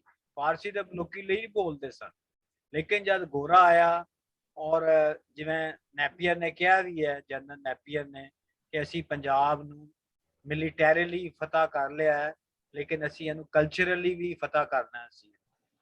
ਔਰ ਲੈਂਗੁਏਜ ਦਾ ਇੱਕ ਬਹੁਤ ਵੱਡੀ ਵਜ੍ਹਾ ਇਹ ਸੀ ਕਿ ਜਦੋਂ ਉਹਨਾਂ ਨੇ ਲੈਂਗੁਏਜ ਦਿੱਤੀ ਤੇ ਉਹ ਵੰਡ ਕੇ ਦਿੱਤੀ। ਮੁਸਲਮਾਨਾਂ ਨੂੰ ਉਰਦੂ ਦਿੱਤੀ ਤੇ ਸਿੱਖਾਂ ਨੂੰ ਪੰਜਾਬੀ ਦਿੱਤੀ, ਗੁਰਮੁਖੀ। ਸਾਨੂੰ ਜਿਹੜਾ ਉਹਨਾਂ ਨੇ ਕਿਹਾ ਤੁਹਾਡੀ ਜ਼ੁਬਾਨ ਜਿਹੜੀ, ਮੁਸਲਮਾਨਾਂ ਨੂੰ ਕਹਿਤਾ ਤੁਹਾਡੀ ਜ਼ੁਬਾਨ ਜਿਹੜੀ ਉਰਦੂ, ਇਹ ਪਾੜ ਜਿਹੜਾ ਇਹ ਸ਼ਾਹਮੁਖੀ ਦਾ ਗੁਰਮੁਖੀ ਦਾ ਪਾੜ ਵੀ ਇਹਨਾਂ ਨੇ ਗੋਰਿਆਂ ਨੇ ਹੀ ਪਾਇਆ ਹੈ। ਉਸ ਤੋਂ ਪਹਿਲੇ ਇਸ ਤਰ੍ਹਾਂ ਦਾ ਹੈ ਸੀ ਤੇ ਲੇਕਿਨ ਉਹਦੀ ਸਾਨੂੰ ਕੋਈ ਦੱਸ ਨਹੀਂ ਮਿਲਦੀ। ਜਦੋਂ ਗੋਰਾ ਆ ਗਿਆ ਪਬਲਿਕ ਸਕੂਲ ਬਣਾਏ, ਉਰਦੂ ਨਾਫਜ਼ ਕਰਤੀ, ਬੋਲਣ ਨੂੰ ਅਸੀਂ ਹੀਣਾ ਸਮਝਣ ਲੱਗੇ, ਘਰ ਘਰ ਉਰਦੂ ਆ ਗਈ, ਹਿੰਦੀ ਆ ਗਈ। ਉਹ ਸਾਰਾ ਜਿਹੜਾ ਇੱਕ ਜਿਹੜਾ ਅੰਗਰੇਜ਼ੀ ਵੀ ਆਈ, ਉਹ ਸਾਰਾ ਜਿਹੜਾ ਸਾਡਾ ਹੈ ਕਲੋਨੀਅਲ ਪੰਜਾਬ ਤੋਂ ਜਿਹੜਾ ਪੰਜਾਬੀ ਦੀ ਜਿਹੜੀ ਅਸਲ ਵਾਰ ਜਿਹੜੀ ਹੈ ਉਹ। ਔਰ ਜਿਵੇਂ ਇਹਨਾਂ ਨੇ ਵੀ ਦੱਸਿਆ ਹੈ ਕਿ ਹਜ਼ੂਰ ਸਾਹਿਬ ਨੇ ਕਿ ਜਦੋਂ ਗੋਰਿਆਂ ਨੇ ਪੰਜਾਬ ਫਤਹ ਕੀਤਾ ਤੇ ਉਹ ਆਲਰੇਡੀ ਹਿੰਦੁਸਤਾਨ 'ਚ 100 ਸਾਲ ਰਾਜ ਕਰ ਚੁੱਕੇ ਸਨ। ਲਿਹਾਜ਼ਾ ਜਦੋਂ ਉਹ ਪੰਜਾਬ ਵਿੱਚ ਆਏ ਨੇ ਤੇ ਉਹਨਾਂ ਕੋਲ ਪੂਰਾ ਐਕਸਪੀਰੀਅੰਸ ਸੀ ਉਹ ਆਪਣੀ ਬਿਊਰੋਕ੍ਰੇਸੀ ਕਲਰਕੋਕ੍ਰੇਸੀ ਨਾਲ ਲੈ ਕੇ ਆਏ। ਉਹ ਜਿਹੜੀ ਕਲਰਕੋਕ੍ਰੇਸੀ ਸੀ ਉਹ UPCP ਦੀ ਸੀ। ਉਹ ਇੱਥੇ ਆ ਕੇ ਜਿਨ੍ਹਾਂ ਨੇ ਕਚਹਿਰੀਆਂ 'ਚ ਬੈਠੇ, ਥਾਣਿਆਂ 'ਚ ਬੈਠੇ ਔਰ ਲਿਖਤ ਪੜ੍ਹਤ ਸ਼ੁਰੂ ਹੋਈ, ਉਹ ਸਾਰੀ ਉਰਦੂ ਦੇ ਵਿੱਚ ਹੋਈ ਜਾਂ ਅੰਗਰੇਜ਼ੀ ਦੇ ਵਿੱਚ ਹੋਈ। ਔਰ ਅੰਗਰੇਜ਼ ਜਿਹੜਾ ਹੈਗਾ ਕੋਈ ਰਿਸਕ ਨਹੀਂ ਲੈਣਾ ਚਾਹੁੰਦਾ ਸੀ ਪੰਜਾਬ 'ਚ ਆ ਕੇ, ਲਿਹਾਜ਼ਾ ਉਹਨੇ ਉਰਦੂ ਅੰਗਰੇਜ਼ੀ ਉਹ ਪੰਜਾਬੀ ਦੇ ਉੱਤੇ ਉਹ ਗਿਆ ਹੀ ਨਹੀਂ। ਔਰ ਇਹ ਸਿਰਫ ਸਾਡੇ ਨਾਲ ਹੋਇਆ, ਪੰਜਾਬ ਦੇ ਨਾਲ। ਉਹਦੇ 'ਚੋਂ ਅਸੀਂ ਹੁਣ ਤੱਕ ਨਿਕਲ ਨਹੀਂ ਪਾਏ। ਜਿਹੜਾ ਪੰਜਾਬੀ ਮੁਸਲਮਾਨ ਹੈ, 1849 ਦਾ ਜਿਹੜਾ ਐਨੈਕਸੇਸ਼ਨ ਹੈ, ਉਸ ਹਿਸਾਬ ਨਾਲ ਤੁਸੀਂ ਲਾਓ ਪੌਣੇ 200 ਸਾਲ ਹੋ ਗਏ। ਸਾਡੀ ਜਿਹੜੀ ਐਲੀਏਨੇਸ਼ਨ ਹੈ ਆਪਣੀ ਬੋਲੀ ਤੋਂ ਪੌਣੇ 200 ਸਾਲ ਹੋ ਗਏ। ਫਿਰ ਇੱਕ ਹੋਰ ਗੱਲ ਹੋਈ ਕਿ ਜਦੋਂ ਉਰਦੂ ਲਫ਼ਜ਼ ਕੀਤੀ ਪੰਜਾਬ ਦੇ ਉੱਤੇ ਤੇ ਸਾਡੀ ਅਸ਼ਰਾਫੀਆ ਨੇ ਫੌਰਨ ਉਹਨੂੰ ਐਕਸੈਪਟ ਕਰ ਲਿਆ, ਸਾਡੀ ਮਿਡਲ ਕਲਾਸ ਨੇ ਉਹਨੂੰ ਫੌਰਨ ਐਕਸੈਪਟ ਕਰ ਲਿਆ। ਉਹਦੀ ਵਜ੍ਹਾ ਇੱਕ ਇਹ ਵੀ ਸੀ ਕਿ ਜਿਹੜੀ ਉਰਦੂ ਸੀ ਉਹਦੇ 'ਚ ਫਾਰਸੀ ਦੀ ਖੁਸ਼ਬੂ ਸੀ, ਖੁਸ਼ਬੂਆਂ ਉਹਦੇ 'ਚ, ਲਿਹਾਜ਼ਾ ਉਰਦੂ ਪੜ੍ਹੀ ਗਈ, ਉਰਦੂ ਬਾਜ਼ਾਰ ਬਣੇ, ਫਿਰ ਉਰਦੂ ਦੇ ਸ਼ਾਇਰ ਵੀ ਪੈਦਾ ਹੋ ਗਏ, ਅਲਾਮਾ ਇਕਬਾਲ ਸਾਹਿਬ ਵੀ ਆ ਗਏ। ਉਹ ਸਾਰਾ ਤੁਸੀਂ ਦੇਖੋ ਕਿਵੇਂ ਪੂਰਾ ਟਰਾਂਸਫੋਰਮੇਸ਼ਨ ਹੋ ਗਈ ਲੈਂਗੁਇਸਟਿਕਲੀ। ਉਹਦੇ 'ਚੋਂ ਅਸੀਂ ਨਿਕਲ ਹੀ ਨਹੀਂ ਸਕੇ ਹੁਣ ਤੱਕ। ਅੱਜ ਵੀ ਅਸੀਂ ਕਹਿੰਦੇ ਹਾਂ ਉਰਦੂ ਹੈ, ਅੰਗਰੇਜ਼ੀ ਹੈ, ਕਿਉਂਕਿ ਤੁਸੀਂ ਵੀ ਕਿਹਾ ਪਾਵਰ ਦੀਆਂ ਜ਼ੁਬਾਨਾਂ ਨੇ, ਔਰ ਜਿਹੜੀ ਪਾਵਰ ਹੁੰਦੀ ਹੈ ਉਹ ਅੰਗਰੇਜ਼ੀ ਦੇ ਪਿੱਛੇ ਅਮਰੀਕਾ ਹੈ ਜਾਂ ਜੋ ਵੀ ਹੈ, ਉਹ ਪਾਵਰਫੁਲ ਲੈਂਗੁਏਜ ਹੈ, ਉਹਦੇ ਪਿੱਛੇ ਪਾਵਰਫੁਲ ਕੰਟਰੀ। ਚਾਈਨਾ ਦੀ ਜ਼ੁਬਾਨ ਅਜੇ ਨਹੀਂ ਬਣ ਰਹੀ, ਸ਼ਾਇਦ ਇੱਕ ਵੇਲਾ ਆਵੇ ਉਹ ਬਣ ਜਾਵੇ, ਲੇਕਿਨ ਇਸ ਵੇਲੇ ਭਾਵੇਂ 1.5 ਅਰਬ ਲੋਕ ਹੀ ਇਹਨੂੰ ਜਾਣਦੇ ਨੇ, ਪੜ੍ਹਦੇ ਨੇ, ਲੇਕਿਨ ਰਾਜ ਤੁਸੀਂ ਜਿਹੜਾ ਹੈ ਨਾ ਪੂਰੀ ਦੁਨੀਆ 'ਚ ਜਿਹੜੇ ਟਾਵਰ ਨੇ, 에ਅਰਪੋਰਟ ਦੇ ਨਿਸ਼ਾਨ ਨੇ, ਉਹ ਅੰਗਰੇਜ਼ੀ ਦੇ ਵਿੱਚ। ਲਿਹਾਜ਼ਾ ਇੰਟਰਨੈਸ਼ਨਲੀ ਜਿਹੜੀ ਇਸ ਵੇਲੇ ਜ਼ੁਬਾਨ ਸਮਝੀ ਜਾ ਰਹੀ ਹੈ ਉਹ ਅੰਗਰੇਜ਼ੀ ਹੈ, ਫ੍ਰੈਂਚ ਜਾਂ ਜਰਮਨ ਨਹੀਂ ਹੈ। ਹਾਂ, ਗੱਲ ਇਹ ਨਾ ਤਾਂ ਜ਼ੋਰ ਪੈ ਗਿਆ ਨਾ, ਜ਼ੋਰ ਪੈ ਗਿਆ, ਪਰ ਦੁਨੀਆ ਤੇ ਪੈ ਗਿਆ। ਤੇ ਵੈਸੇ ਜਿਹੜਾ ਛਾਪਾਖਾਨਾ ਹੈ ਨਾ, ਪ੍ਰਿੰਟਿੰਗ ਪ੍ਰੈਸ ਨੇ ਵੀ ਉਰਦੂ ਦੀ ਪ੍ਰਮੋਸ਼ਨ ਨੂੰ ਬਹੁਤ ਅੱਗੇ ਵਧਾਇਆ। ਔਰ ਮੈਂ ਜ਼ੁਬੈਰ ਸਾਹਿਬ ਦੀ ਗੱਲ ਇਹ ਨਹੀਂ ਮੰਨਦਾ ਕਿ ਉਹਨਾਂ ਨੇ ਸਿੱਖਾਂ ਨੂੰ ਗੁਰਮੁਖੀ ਦੇ ਦਿੱਤੀ ਤੇ ਮੁਸਲਮਾਨਾਂ ਨੂੰ। ਰੀਅਲਿਸਟ ਰਹੋ। ਫੈਕਟਸ ਇਹ ਨੇ ਕਿ ਪਾਰਟੀਸ਼ਨ ਤੋਂ ਪਹਿਲੇ ਉਰਦੂ ਦੇ ਸਾਰੇ ਪੜ੍ਹਾਉਣ ਵਾਲੇ ਮੋਸਟਲੀ ਸਿੱਖ ਔਰ ਹਿੰਦੂ ਹੁੰਦੇ ਸਨ, ਮੁਸਲਮਾਨ ਨਹੀਂ ਸੀ ਹੁੰਦੇ। ਓਰੀਐਂਟਲ ਕਾਲਜ 'ਚ ਫਾਰਸੀ ਵੀ ਸਿੱਖੀ ਪੜ੍ਹਾਉਂਦੇ ਸਨ। ਤੇ ਕਹਿਣ ਦਾ ਮਤਲਬ ਇਹ ਹੈ ਕਿ ਇਹ ਭਾਵੇਂ ਉਰਦੂ, ਭਾਵੇਂ ਸਿੱਖ ਸੀ, ਭਾਵੇਂ ਮੁਸਲਮਾਨ ਸੀ, ਭਾਵੇਂ ਹਿੰਦੂ ਪੰਜਾਬੀ ਸੀ, ਇਹ ਸਾਰੇ ਜਿਹੜੇ ਨੇ ਇਹ ਇੱਕ ਹੀ ਵਜ੍ਹਾ ਤੋਂ ਉਰਦੂ ਦੇ ਪਿੱਛੇ ਲੱਗੇ ਸਨ। ਤੁਸੀਂ ਦੇਖੋ ਆਪਣਾ ਪ੍ਰੇਮ ਚੰਦ ਤੋਂ ਲੈ ਕੇ ਕ੍ਰਿਸ਼ਨ ਚੰਦਰ ਤੱਕ ਤੇ ਰਾਜਿੰਦਰ ਸਿੰਘ ਬੇਦੀ ਤੱਕ ਤੇ ਲਾਲ ਸਿੰਘ ਤੱਕ, ਇਹ ਸਾਰੇ ਜਿਹੜੇ ਨੇ ਇਹ ਗੈਰ ਮੁਸਲਿਮ ਸਨ ਔਰ ਇਹ ਮੇਜਰ ਰਾਈਟਰ ਸਨ ਉਰਦੂ ਦੇ। ਬਲਕਿ ਜੇ ਉਰਦੂ ਫਿਕਸ਼ਨ ਨੂੰ ਦੇਖੋ ਤੇ ਉਸ ਵੇਲੇ ਤੱਕ ਸਵਾਏ ਮੰਟੋ ਦੇ ਹੋਰ ਮੁਸਲਮਾਨਾਂ 'ਚ ਫਿਕਸ਼ਨ ਕੌਣ ਲਿਖਦਾ ਸੀ, ਜਾਂ ਕਿਹਦੀ ਫਿਕਸ਼ਨ ਸੀ ਜਿਹੜੀ ਕਿ ਰਜਿਸਟਰ ਹੋ ਰਹੀ ਸੀਗੀ? ਫਿਕਸ਼ਨ ਤੇ ਜਾਂ ਆਪਣਾ ਕ੍ਰਿਸ਼ਨ ਚੰਦਰ ਦੀ ਹੋ ਰਹੀ ਸੀ, ਜਾਂ ਰਾਜਿੰਦਰ ਸਿੰਘ ਬੇਦੀ ਦੀ ਹੋ ਰਹੀ ਸੀ, ਲਾਲ ਸਿੰਘ ਦੀ ਹੋ ਰਹੀ ਸੀ, ਇਹਨਾਂ ਲੋਕਾਂ ਦੀ ਸੀ। ਤੇ ਇਹ ਨਹੀਂ ਆ ਗੱਲ ਜਿਹੜੀ ਹੈ ਉਹਨੂੰ ਬਿਲਕੁਲ ਰੀਅਲਿਸਟਿਕਲੀ ਸਮਝਣਾ ਚਾਹੀਦਾ। ਮੇਰਾ ਖਿਆਲ, ਮੈਂ ਜ਼ਾਤੀ ਤੌਰ ਤੇ ਇਹ ਸਮਝਣਾ ਕਿ ਹੁਣ ਵਕਤ ਆ ਗਿਆ ਹੈ ਕਿ ਅਸੀਂ ਸਾਰਾ ਜਿਹੜਾ ਮਲਬਾ ਨਾ ਉਹ ਅੰਗਰੇਜ਼ ਤੇ ਪਾਉਣ ਦੀ ਬਜਾਏ ਆਪਣੀ ਮੰਜੀ ਥੱਲੇ ਵੀ ਡਾਂਗ ਫੇਰੀਏ ਕਿ ਸਾਡਾ ਕਿੰਨਾ ਕੁ ਉਹਦੇ ਵਿੱਚ ਹੱਥ ਸੀਗਾ। ਔਰ ਅਗਰ ਜ਼ੁਬਾਨ ਜਿਹੜੀ ਆ ਹੋ ਜਾਵੇ ਤੇ ਉਹਦੇ ਨਾਲ ਕਿੰਨਾ ਕੁ ਫਰਕ ਪੈ ਜਾਂਦਾ ਹੈ। ਮਿਸਾਲ ਦੇ ਤੌਰ ਦੇ ਉੱਤੇ ਸਿੰਧ ਹੈ, ਤੇ ਸਿੰਧ ਦੇ ਵਿੱਚ ਕੰਟੀਨਿਊਸਲੀ ਸਿੰਧੀ ਬੋਲੀ ਜਾਂਦੀ ਰਹੀ ਹੈ, ਸਿੰਧੀ ਲਿਖੀ ਜਾਂਦੀ ਰਹੀ ਹੈ। ਸਵਾਏ ਪਾਕਿਸਤਾਨ ਬਣਨ ਤੋਂ ਬਾਅਦ 20-25 ਸਾਲ ਐਸੇ ਵਿੱਚੋਂ ਗੁਜ਼ਰੇ ਨੇ ਜਿਨ੍ਹਾਂ ਵਿੱਚ ਕਿ ਸਿੰਧੀ ਨੂੰ ਨਹੀਂ ਪੜ੍ਹਾਈ ਗਈ। ਤੇ ਇਸ ਦੇ ਬਾਵਜੂਦ ਕਿ ਉੱਥੇ ਸਿੰਧੀ ਪੜ੍ਹਾਈ ਜਾਂਦੀ ਹੈ, ਸਿੰਧੀ 'ਚ ਕਾਰੋਬਾਰ ਹੁੰਦਾ ਹੈ, ਸਿੰਧੀ ਅਦਾਲਤਾਂ ਦੀ ਜ਼ੁਬਾਨ ਸੀ, ਸਿੰਧੀ ਹਰ ਲੈਵਲ ਤੇ ਸੀ, ਤੇ ਉਹ ਉਨਾ ਹੀ ਬੈਕਵਰਡ ਰਿਹਾ, ਕਿਉਂਕਿ ਸਿਰਫ ਜ਼ੁਬਾਨ ਕਾਫੀ ਨਹੀਂ ਹੈ, ਜ਼ੁਬਾਨ ਦੇ ਨਾਲ ਹੋਰ ਬਹੁਤ ਕਈ ਚੀਜ਼ਾਂ ਚਾਹੀਦੀਆਂ ਨੇ ਇਨਸਾਨਾਂ ਨੂੰ ਤਰੱਕੀ ਕਰਨ ਲਈ, ਜਿਹੜੀਆਂ ਸਿੰਧ ਦੀ ਸ਼ਕਲ ਦੇ ਤੁਹਾਨੂੰ ਨਜ਼ਰ ਆਉਂਦਾ ਕਿ ਨਹੀਂ ਹੈਗੀਆਂ। ਜ਼ੁਬਾਨ ਹੈਗੀ ਹੈ, ਹੋਰ ਕੁਝ ਵੀ ਨਹੀਂ ਹੈਗਾ। ਮੈਂ ਜੀ ਹੁਣ ਮੈਨੂੰ ਇਜਾਜ਼ਤ ਦਿਓ, ਮੈਂ ਹੁਣ ਜਾਣਾ, ਐਮਰਜੈਂਸੀ ਹੈ ਤੇ ਫਿਰ ਬਾਅਦ ਚ ਕਰਾਂਗਾ। ਠੀਕ ਹੈ। ਮੈਂ ਇੱਕ ਛੋਟੀ ਜਿਹੀ ਗੱਲ ਕਰਾਂ ਸਮੀਨਾ ਜੀ? ਹਾਂਜੀ ਹਾਂਜੀ ਬੇਬਾ ਜੀ ਕਰੋ ਜੀ। ਮੈਨੂੰ ਲੱਗਦਾ ਜੇ ਹਮੇਸ਼ਾ ਅਸੀਂ ਇਸੇ ਝਗੜੇ, I am not N intellectual, ਨਾ ਮੈਂ ਪੜ੍ਹਾ ਮਤਲਬ ਕਿ ਐਟ ਅ ਲੇ ਪਰਸਨਸ ਐਟੀਟਿਊਡ ਤੁਹਾਨੂੰ ਮੈਂ ਦੱਸਦੀ ਹਾਂ, ਅਸੀਂ ਹਮੇਸ਼ਾ ਇਸ ਆਈਦਰ ਔਰ ਦੇ ਝਗੜੇ 'ਚ ਕਿਉਂ ਪੈ ਰਹਿੰਦੇ ਹਾਂ ਕਿ ਜਾਂ ਅੰਗਰੇਜ਼ੀ ਤੇ ਜਾਂ ਪੰਜਾਬੀ। ਹਮੇਸ਼ਾ ਅਸੀਂ ਐਡਵਰਸੋਰੀਅਲ ਕਿਉਂ ਰਿਲੇਸ਼ਨਸ਼ਿਪ ਰੱਖਿਆ? ਜੋ ਹੋ ਰਿਹਾ ਅੰਗਰੇਜ਼ੀ ਨਾ ਹੋਣ ਦਿਓ, ਦੈਟਸ, ਉਹਨੂੰ ਇੱਕ ਪਾਸੇ ਰੱਖ ਕੇ ਤੁਸੀਂ ਆਪਣੀ ਪੰਜਾਬੀ ਵਾਲੀ ਤਵੱਜੋ ਦਿਓ ਨਾ। ਮੈਨੂੰ ਹਮੇਸ਼ਾ ਇਹ ਲੱਗਦਾ ਕਿ ਵੀ ਕਿ ਉਹਨੂੰ ਬਲੇਮ ਕਰੀ ਜਾਣਾ, ਉਹਨੂੰ ਐਡਵਰਸੋਰੀਅਲ ਦੇਖੀ ਜਾਣਾ, ਉਹਦੇ ਨਾਲ ਸਾਨੂੰ ਕੱਖ ਨਹੀਂ ਲੱਭਣਾ। So the thing is to focus on what's at hand, ਕਿ ਜੇ ਪੰਜਾਬੀ ਨੂੰ ਤੁਸੀਂ ਕਰਨਾ ਹੈਗਾ ਤੇ ਪੰਜਾਬੀ ਵਾਲੀ ਰਹੋ, ਡੋਂਟ ਵਰੀ ਅਬਾਊਟ ਅੰਗਰੇਜ਼ੀ, ਜੋ ਉੱਥੇ ਹੁੰਦਾ ਹੋਣ ਦਿਓ। ਐਂਡ ਸੈਕੰਡਲੀ ਜਿਹੜੀ ਮੈਨੂੰ ਬਹੁਤ ਅੱਛੀ ਗੱਲ ਲੱਗੀ ਇਹਨਾਂ ਦੀ, ਜਿਹੜੀ ਇਹ ਕੈਰੈਕਟਰ ਬਿਲਡਿੰਗ ਦੀ ਗੱਲ ਕਰ ਰਹੇ ਨੇ, ਕਿ ਜਿਹੜਾ ਆਪਣੀ ਤੁਹਾਡੀ ਮਾਂ ਬੋਲੀ ਹੈ ਉਹਦੀ ਇੰਪੋਰਟੈਂਸ ਇਨ ਕੈਰੈਕਟਰ ਬਿਲਡਿੰਗ। ਸਾਡੇ ਪੰਜਾਬ ਦੇ ਵਿੱਚ ਆਈ ਥਿੰਕ, ਮੈਂ ਤਾਂ ਖੈਰ ਬਹੁਤ ਜ਼ਮਾਨਾ ਹੋ ਗਿਆ ਉੱਥੋਂ ਆਇਆ ਨੂੰ, ਕਿ ਵੀ ਇਹਦੀ ਜ਼ਰੂਰਤ ਹੈਗੀ ਹੈ ਕੈਰੈਕਟਰ ਬਿਲਡਿੰਗ ਦੀ, from the very grass root, from very childhood. ਇਹ ਜਿਹੜੇ ਕੈਰੈਕਟਰ ਬਿਲਡਿੰਗ ਦੇ ਵਿੱਚ ਜਿਹੜੀ ਮਾਂ ਬੋਲੀ ਜ਼ਬਾਨ ਦਾ ਇੰਪੋਰਟੈਂਸ ਹੈ, ਮੈਨੂੰ ਇਹ ਗੱਲ ਬੜੀ ਅੱਛੀ ਲੱਗੀ ਹੈ। ਇਹ ਦਿਸ ਇਜ਼ ਵੈਰੀ ਇੰਪੋਰਟੈਂਟ।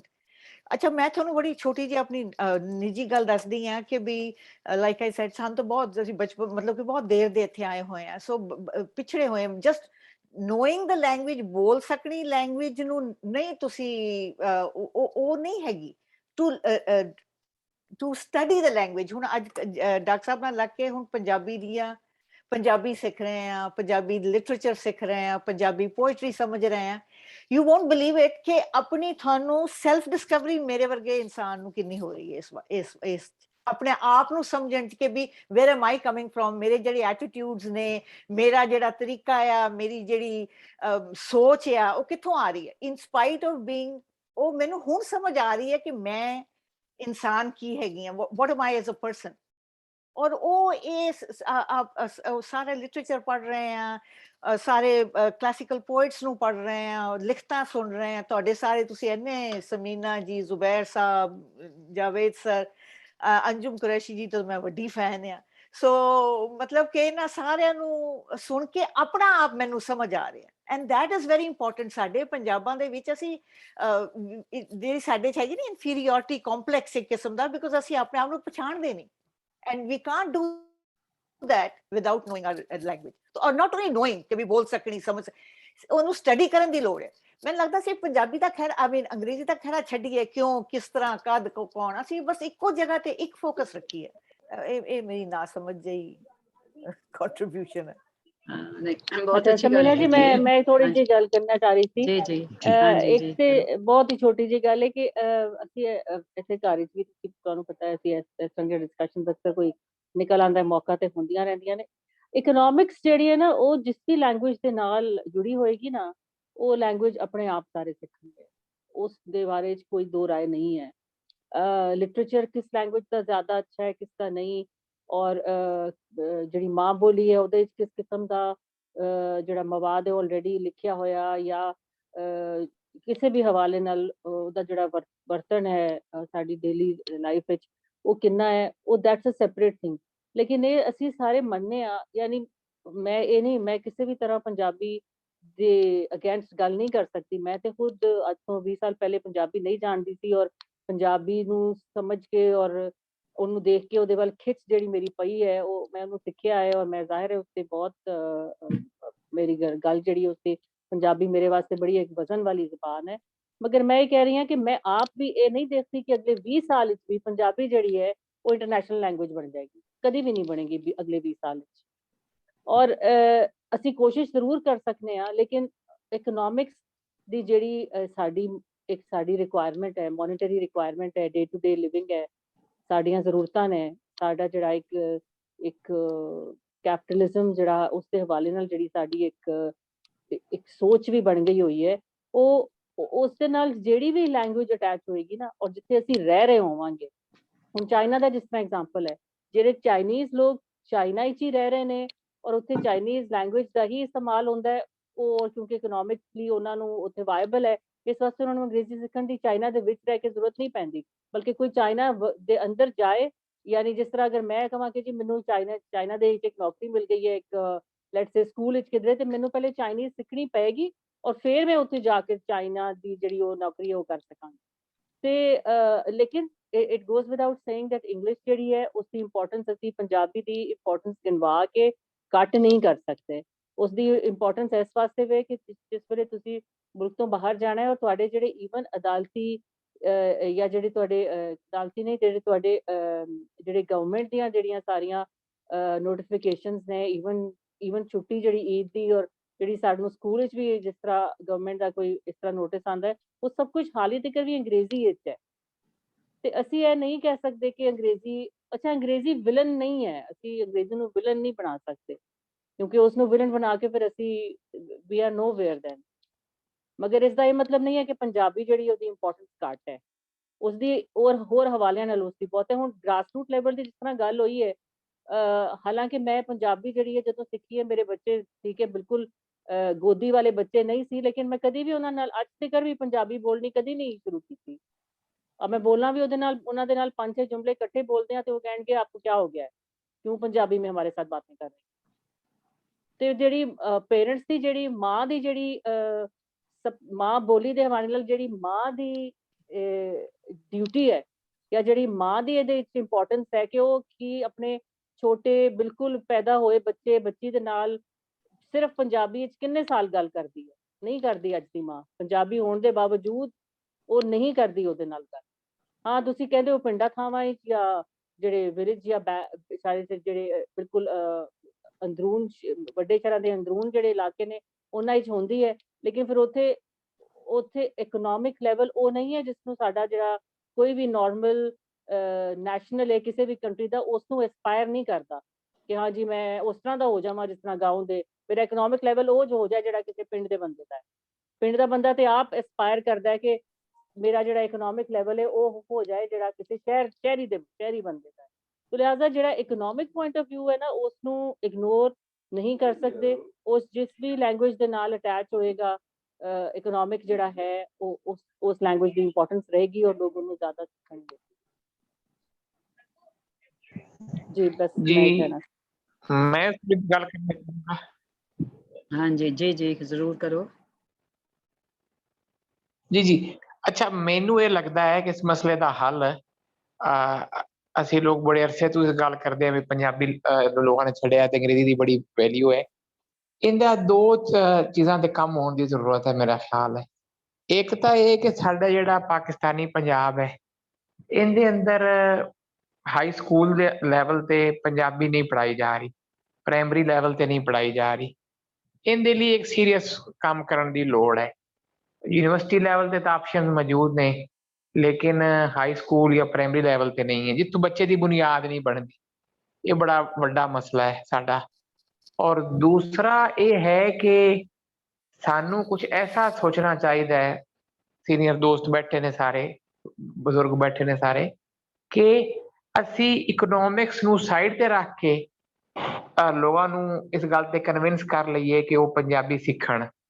अगर ਅਸੀਂ ਇਸ ਚੱਕਰ 'ਚ ਪਏ ਰਵਾਂਗੇ, ਜਿਹੜੀ ਗੱਲਾਂ ਸਭ ਨੇ ਕੀਤੀਆਂ ਕਿ ਜੀ ਜਿਹੜਾ ਮਾਲ ਕਮਾਣਾ ਹੈ ਜਾਂ ਨੌਕਰੀਆਂ ਨੇ ਜਾਂ ਵਪਾਰ ਹੈ ਉਹ ਸਾਰਾ ਅੰਗਰੇਜ਼ੀ ਨਾਲ ਜੁੜ ਗਿਆ ਜਾਂ ਉਰਦੂ ਨਾਲ ਹੈ, ਉਹ ਗੱਲ ਬਿਲਕੁਲ ਦਰੁਸਤ ਹੈ। ਲੇਕਿਨ ਸਾਨੂੰ ਕੁਝ ਐਸਾ ਵੀ ਸੋਚਣਾ ਚਾਹੀਦਾ ਹੈ ਕਿ ਅਸੀਂ ਲੋਕਾਂ ਨੂੰ ਕਨਵਿੰਸ ਕਰ ਸਕੀਏ, ਕੋਈ ਐਸੀ ਨਵੀਂ ਗੱਲ, ਨਵਾਂ ਆਈਡੀਆ ਜਿਹਦੇ ਤਹਿਤ ਲੋਕ ਇਕਨੋਮਿਕਲ ਫੈਕਟਰ ਨੂੰ ਸਾਈਡ ਤੇ ਰੱਖ ਕੇ ਪੰਜਾਬੀ ਵੱਲ ਆਉਣ ਔਰ ਅਵਾਇਲ ਉਮਰੀ ਤੋਂ ਹੀ ਬੱਚਿਆਂ ਨੂੰ ਉਹਦੀ ਤਾਲੀਮ ਦਿੱਤੀ ਜਾ ਸਕੇ। ਇਹ ਦੋ ਮੈਂ ਸਮਝਦਾ ਕਿ ਬੁਨਿਆਦੀ ਗੱਲਾਂ ਦੇ ਉੱਤੇ ਗੌਰ ਹੋਣਾ ਚਾਹੀਦਾ ਹੈ। ਬਹੁਤ ਸ਼ੁਕਰੀਆ। ਵੈਸੇ ਸਮੀਨਾ ਜੀ ਇਹ ਜੀ। ਜਿਹੜਾ ਟੌਪਿਕ ਹੈਗਾ ਨਾ ਅੱਗੇ ਵੀ ਇੱਕ ਦੋ ਵਾਰੀ ਸ਼ੁਰੂ ਹੋਇਆ ਸੀ ਤੇ ਮੁੱਕਣ ਦਾ ਨਾਂ ਨਹੀਂ ਸੀ ਲੈਂਦਾ।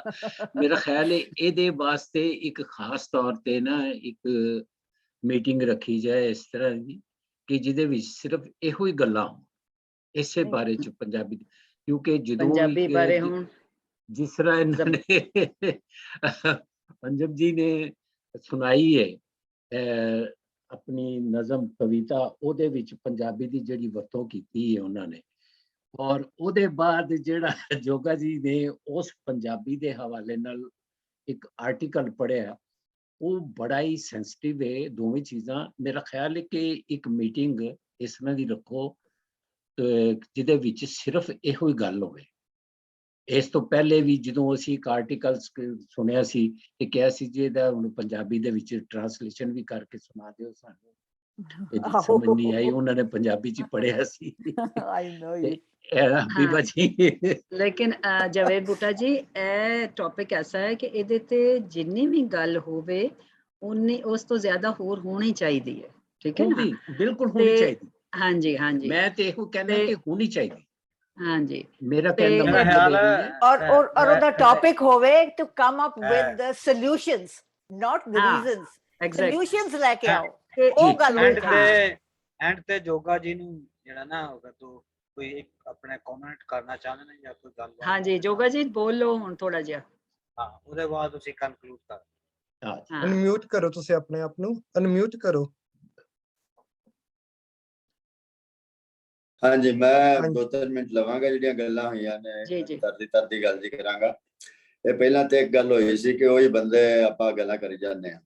ਇਹ ਗੱਲ ਇੱਧਰਲੇ ਪੰਜਾਬ ਬਾਰੇ ਤੇ ਭਾਰਤ ਬਾਰੇ ਹੁਣ ਸੱਚ ਨਹੀਂ ਹੈ।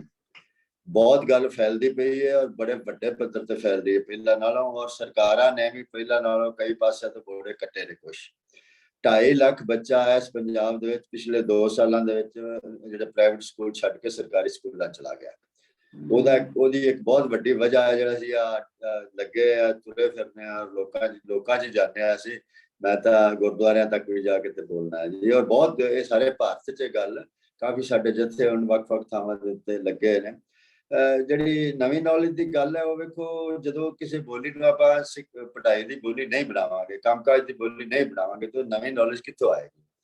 ਜਿਹੜੀ ਇਹਦੇ ਨਾਲ ਹੀ ਜਿਹੜੀ ਇਕਨੋਮਿਕਸ ਦੀ ਗੱਲ ਛੁੜੀ ਹੈ ਜੇ ਤੁਸੀਂ ਇਕਨੋਮਿਕਸ ਦੀ ਭਾਸ਼ਾ ਪੰਜਾਬੀ ਨਹੀਂ ਬਣਾਉਂਦੇ ਤਾਂ ਪੰਜਾਬੀ ਇਕਨੋਮਿਕਸ ਦੀ ਭਾਸ਼ਾ ਨਹੀਂ ਬਣ ਸਕਦੀ।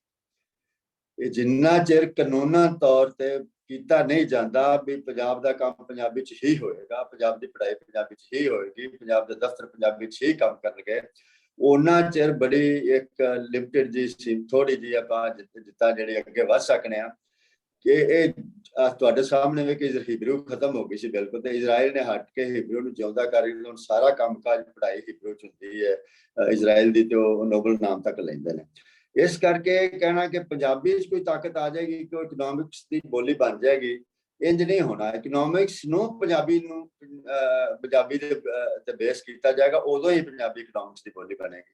ਜੇ ਨੌਕਰੀ ਮਿਲਣੀ ਉਰਦੂ ਨਾਲ ਤੇ ਫਿਰ ਪੰਜਾਬੀ ਕਿਵੇਂ ਬਣ ਜਾਏਗੀ ਇਕਨੋਮਿਕਸ ਦੀ ਬੋਲੀ ਤਾਂ ਬਣੇਗੀ ਜੇ ਬਈ ਕਹੇ ਉਰਦੂ 'ਚ ਨਹੀਂ ਪੰਜਾਬੀ ਬੰਦਾ ਪੰਜਾਬੀ 'ਚ ਇਮਤਿਹਾਨ ਦੇਗਾ ਜਾਂ ਘੱਟੋ ਘੱਟ ਪੰਜਾਬੀ 'ਚ ਵੀ ਦੇਗਾ ਇਮਤਿਹਾਨ ਤਾਂ ਬਹੁਤ ਵਧੀਆ ਗੱਲਾਂ ਕਈ ਵਿੱਚ ਮੈਨੂੰ ਵੀ ਪਤਾ ਲੱਗੀਆਂ ਨਵੀਆਂ ਹੋਈਆਂ ਕਿ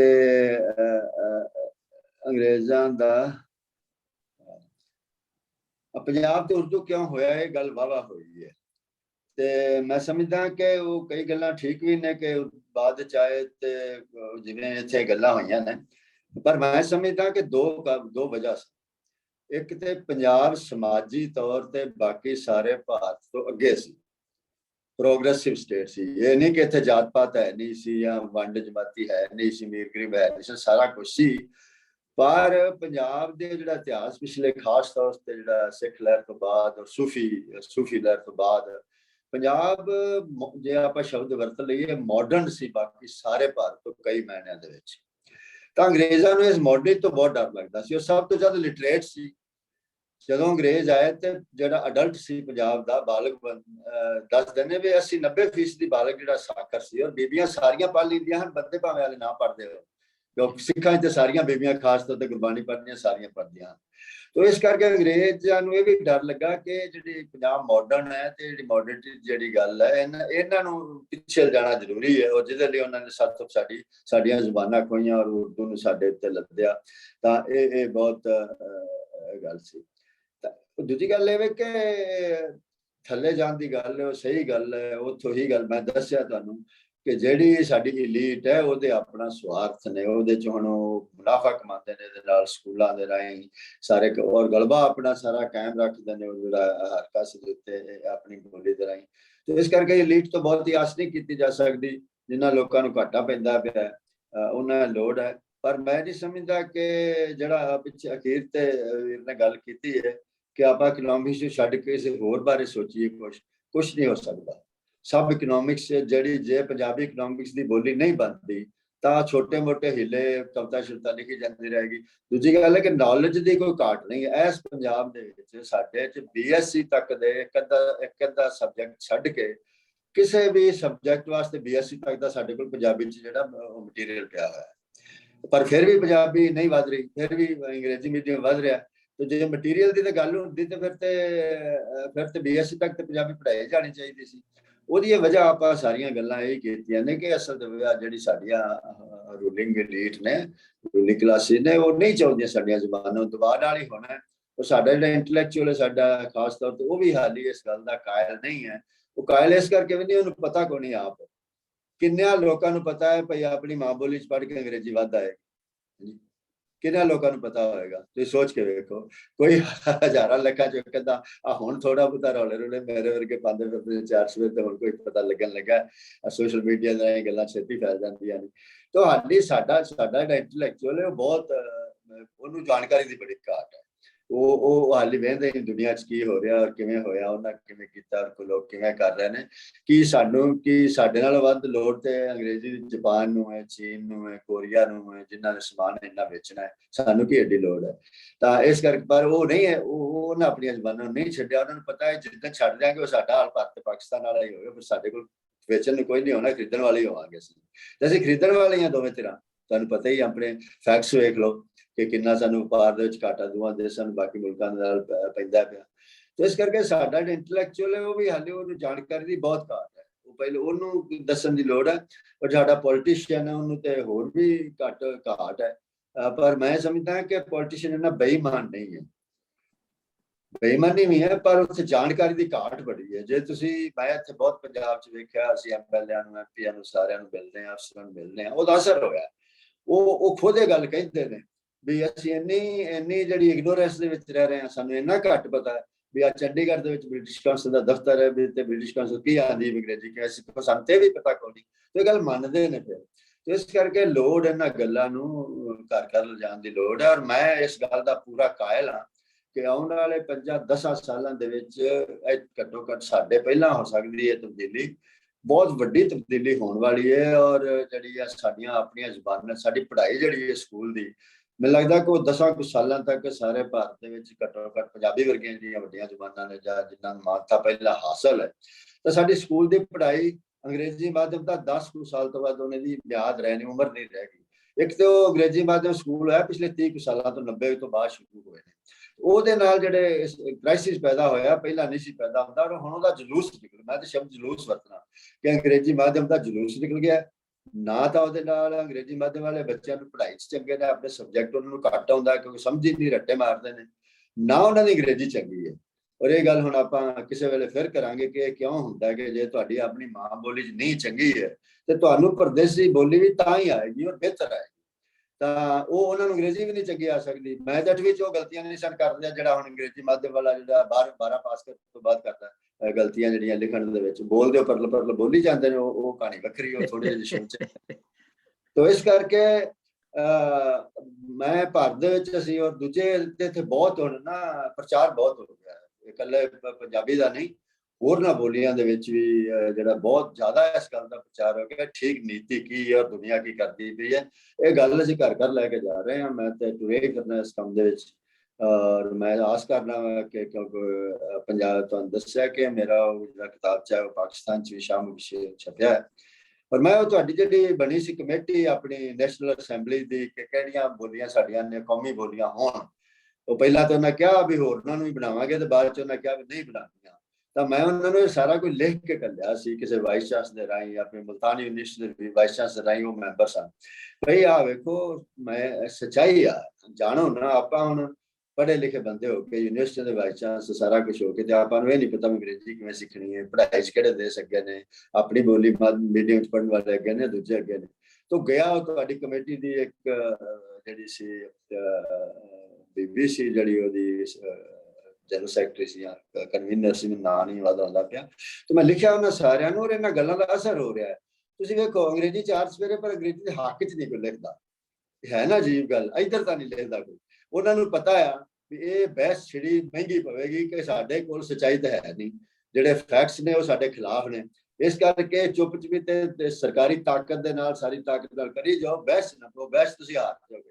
ਔਰ ਮੈਂ ਤੇ ਪੰਜਾਬ 'ਚ ਐਲਾਨ ਕਰਤਾ ਹੈ ਕਿ ਬਹਿਸ ਦੇ ਵਿੱਚ ਅਸੀਂ ਅੰਗਰੇਜ਼ੀ ਨੂੰ ਹਰਾ ਦਿੱਤਾ ਹੈ ਕਿ ਇਹਦੀ ਜ਼ਰੂਰਤ ਨਹੀਂ ਪੈਂਦੀ ਕਿ ਅਖਬਾਰ 'ਚ ਲੇਖ ਲਿਖੇ ਵੀ ਅੰਗਰੇਜ਼ੀ ਜ਼ਰੂਰੀ ਹੈ ਜਾਂ ਅੰਗਰੇਜ਼ੀ ਪੜ੍ਹਨਾ ਜ਼ਰੂਰੀ ਹੈ, ਪੰਜਾਬੀ 'ਚ ਨੁਕਸਾਨ ਹੋਏਗਾ ਕਿਵੇਂ, ਕਿਸੇ ਦੀ ਹਿੰਮਤ ਨਹੀਂ ਪੈ ਸਕਦੀ ਕਿਉਂਕਿ ਉਹਨਾਂ ਕੋਲ ਫੈਕਟਸ ਹੈ ਨਹੀਂ ਹੈ ਨਾ ਜੀ। ਇੰਨੀ ਇਸ ਗੱਲ ਦੀ ਪੜਤਾਲ ਹੋਈ ਔਰ ਸਾਰੀ ਦੁਨੀਆ ਜੋ ਕਰ ਰਹੀ ਹੈ ਵਿਹਾਰ, ਕਾਮਯਾਬ ਦੁਨੀਆ ਦਾ ਵਿਹਾਰ ਹੁਣ ਸਾਰਿਆਂ ਦੇ ਸਾਹਮਣੇ। ਤੋ ਮੈਂ ਬਹੁਤ ਬਹੁਤ ਮਿਹਰਬਾਨੀ, ਬਹੁਤ ਇੱਕ ਵਾਰੀ ਤੁਸੀਂ ਮੇਰੀਆਂ ਗੱਲਾਂ ਸੁਣੀਆਂ ਤੇ ਮੈਂ ਪੜ੍ਹਾ ਜਿਹਾ ਬੰਦਾ, ਮੈਂ ਪੜ੍ਹਾ ਜਿਹਾ ਮੈਂ ਗੱਲ ਕਰਨਾ, ਮੈਨੂੰ ਬਹੁਤ ਹੀ ਸੀਰੀਅਸਲੀ ਜੀ ਫਿਲਾਸਫਰ ਨੇ ਮੈਂ ਗੱਲ ਕਰਨੀ ਨਹੀਂ ਆਉਂਦੀ। ਨਹੀਂ ਜੀ ਜੋਗਾ ਜੀ, ਬਹੁਤ ਸ਼ੁਕਰੀਆ ਤੁਹਾਡਾ ਕਿ ਤੁਸੀਂ ਇੰਨਾ ਟਾਈਮ ਦਿੱਤਾ ਹੈ ਔਰ ਬੜੀਆਂ ਅੱਛੀਆਂ ਗੱਲਾਂ ਕੀਤੀਆਂ ਨੇ ਔਰ ਬੜੀ ਹੋਪਫੁਲ ਜਿਹੜੀ ਗੱਲ, ਸਭ ਤੋਂ ਵੱਡੀ ਗੱਲ ਹੈ ਕਿ ਤੁਸੀਂ ਇੱਕ ਬੜੀ ਹੋਪ ਦਵਾਈ ਹੈ ਕਿ ਆਇੰਦਾ 10 ਸਾਲ 'ਚ ਬੜਾ ਕੁਝ ਹੋਣ ਵਾਲਾ ਹੈ। ਬੜੀ ਗੱਲ ਤੇ ਹਾਂਜੀ, ਅਸੀਂ ਵੀ ਇਸੇ ਆਸ ਨਾਲ, ਤੇ ਤੁਹਾਡਾ ਬਹੁਤ ਸ਼ੁਕਰੀਆ। ਇਹਦੇ ਨਾਲ ਹੀ ਅੰਜੁਮ ਕੁਰੈਸ਼ੀ ਜੀ ਦਾ ਬਹੁਤ ਸ਼ੁਕਰੀਆ ਤੇ ਆਪਣੇ ਸਾਰੇ ਦੋਸਤਾਂ ਮਿੱਤਰਾਂ ਦਾ ਬਹੁਤ ਸ਼ੁਕਰੀਆ ਜੀ। ਬਹੁਤ ਬਹੁਤ ਸ਼ੁਕਰੀਆ ਜੀ, ਰੱਬ ਰਾਖਾ ਸਾਰਿਆਂ ਦਾ। ਜ਼ਬਰਦਸਤ ਗੱਲਬਾਤ ਹੋਈ ਹੈ। ਹਾਂਜੀ, ਰੱਬ ਰਾਖਾ, ਰੱਬ ਫਿਰ ਰਾਖਾ। ਮਿਲਾਂਗੇ। ਜੈ ਪੰਜਾਬ ਜੀ, ਜੈ ਪੰਜਾਬ ਜੀ।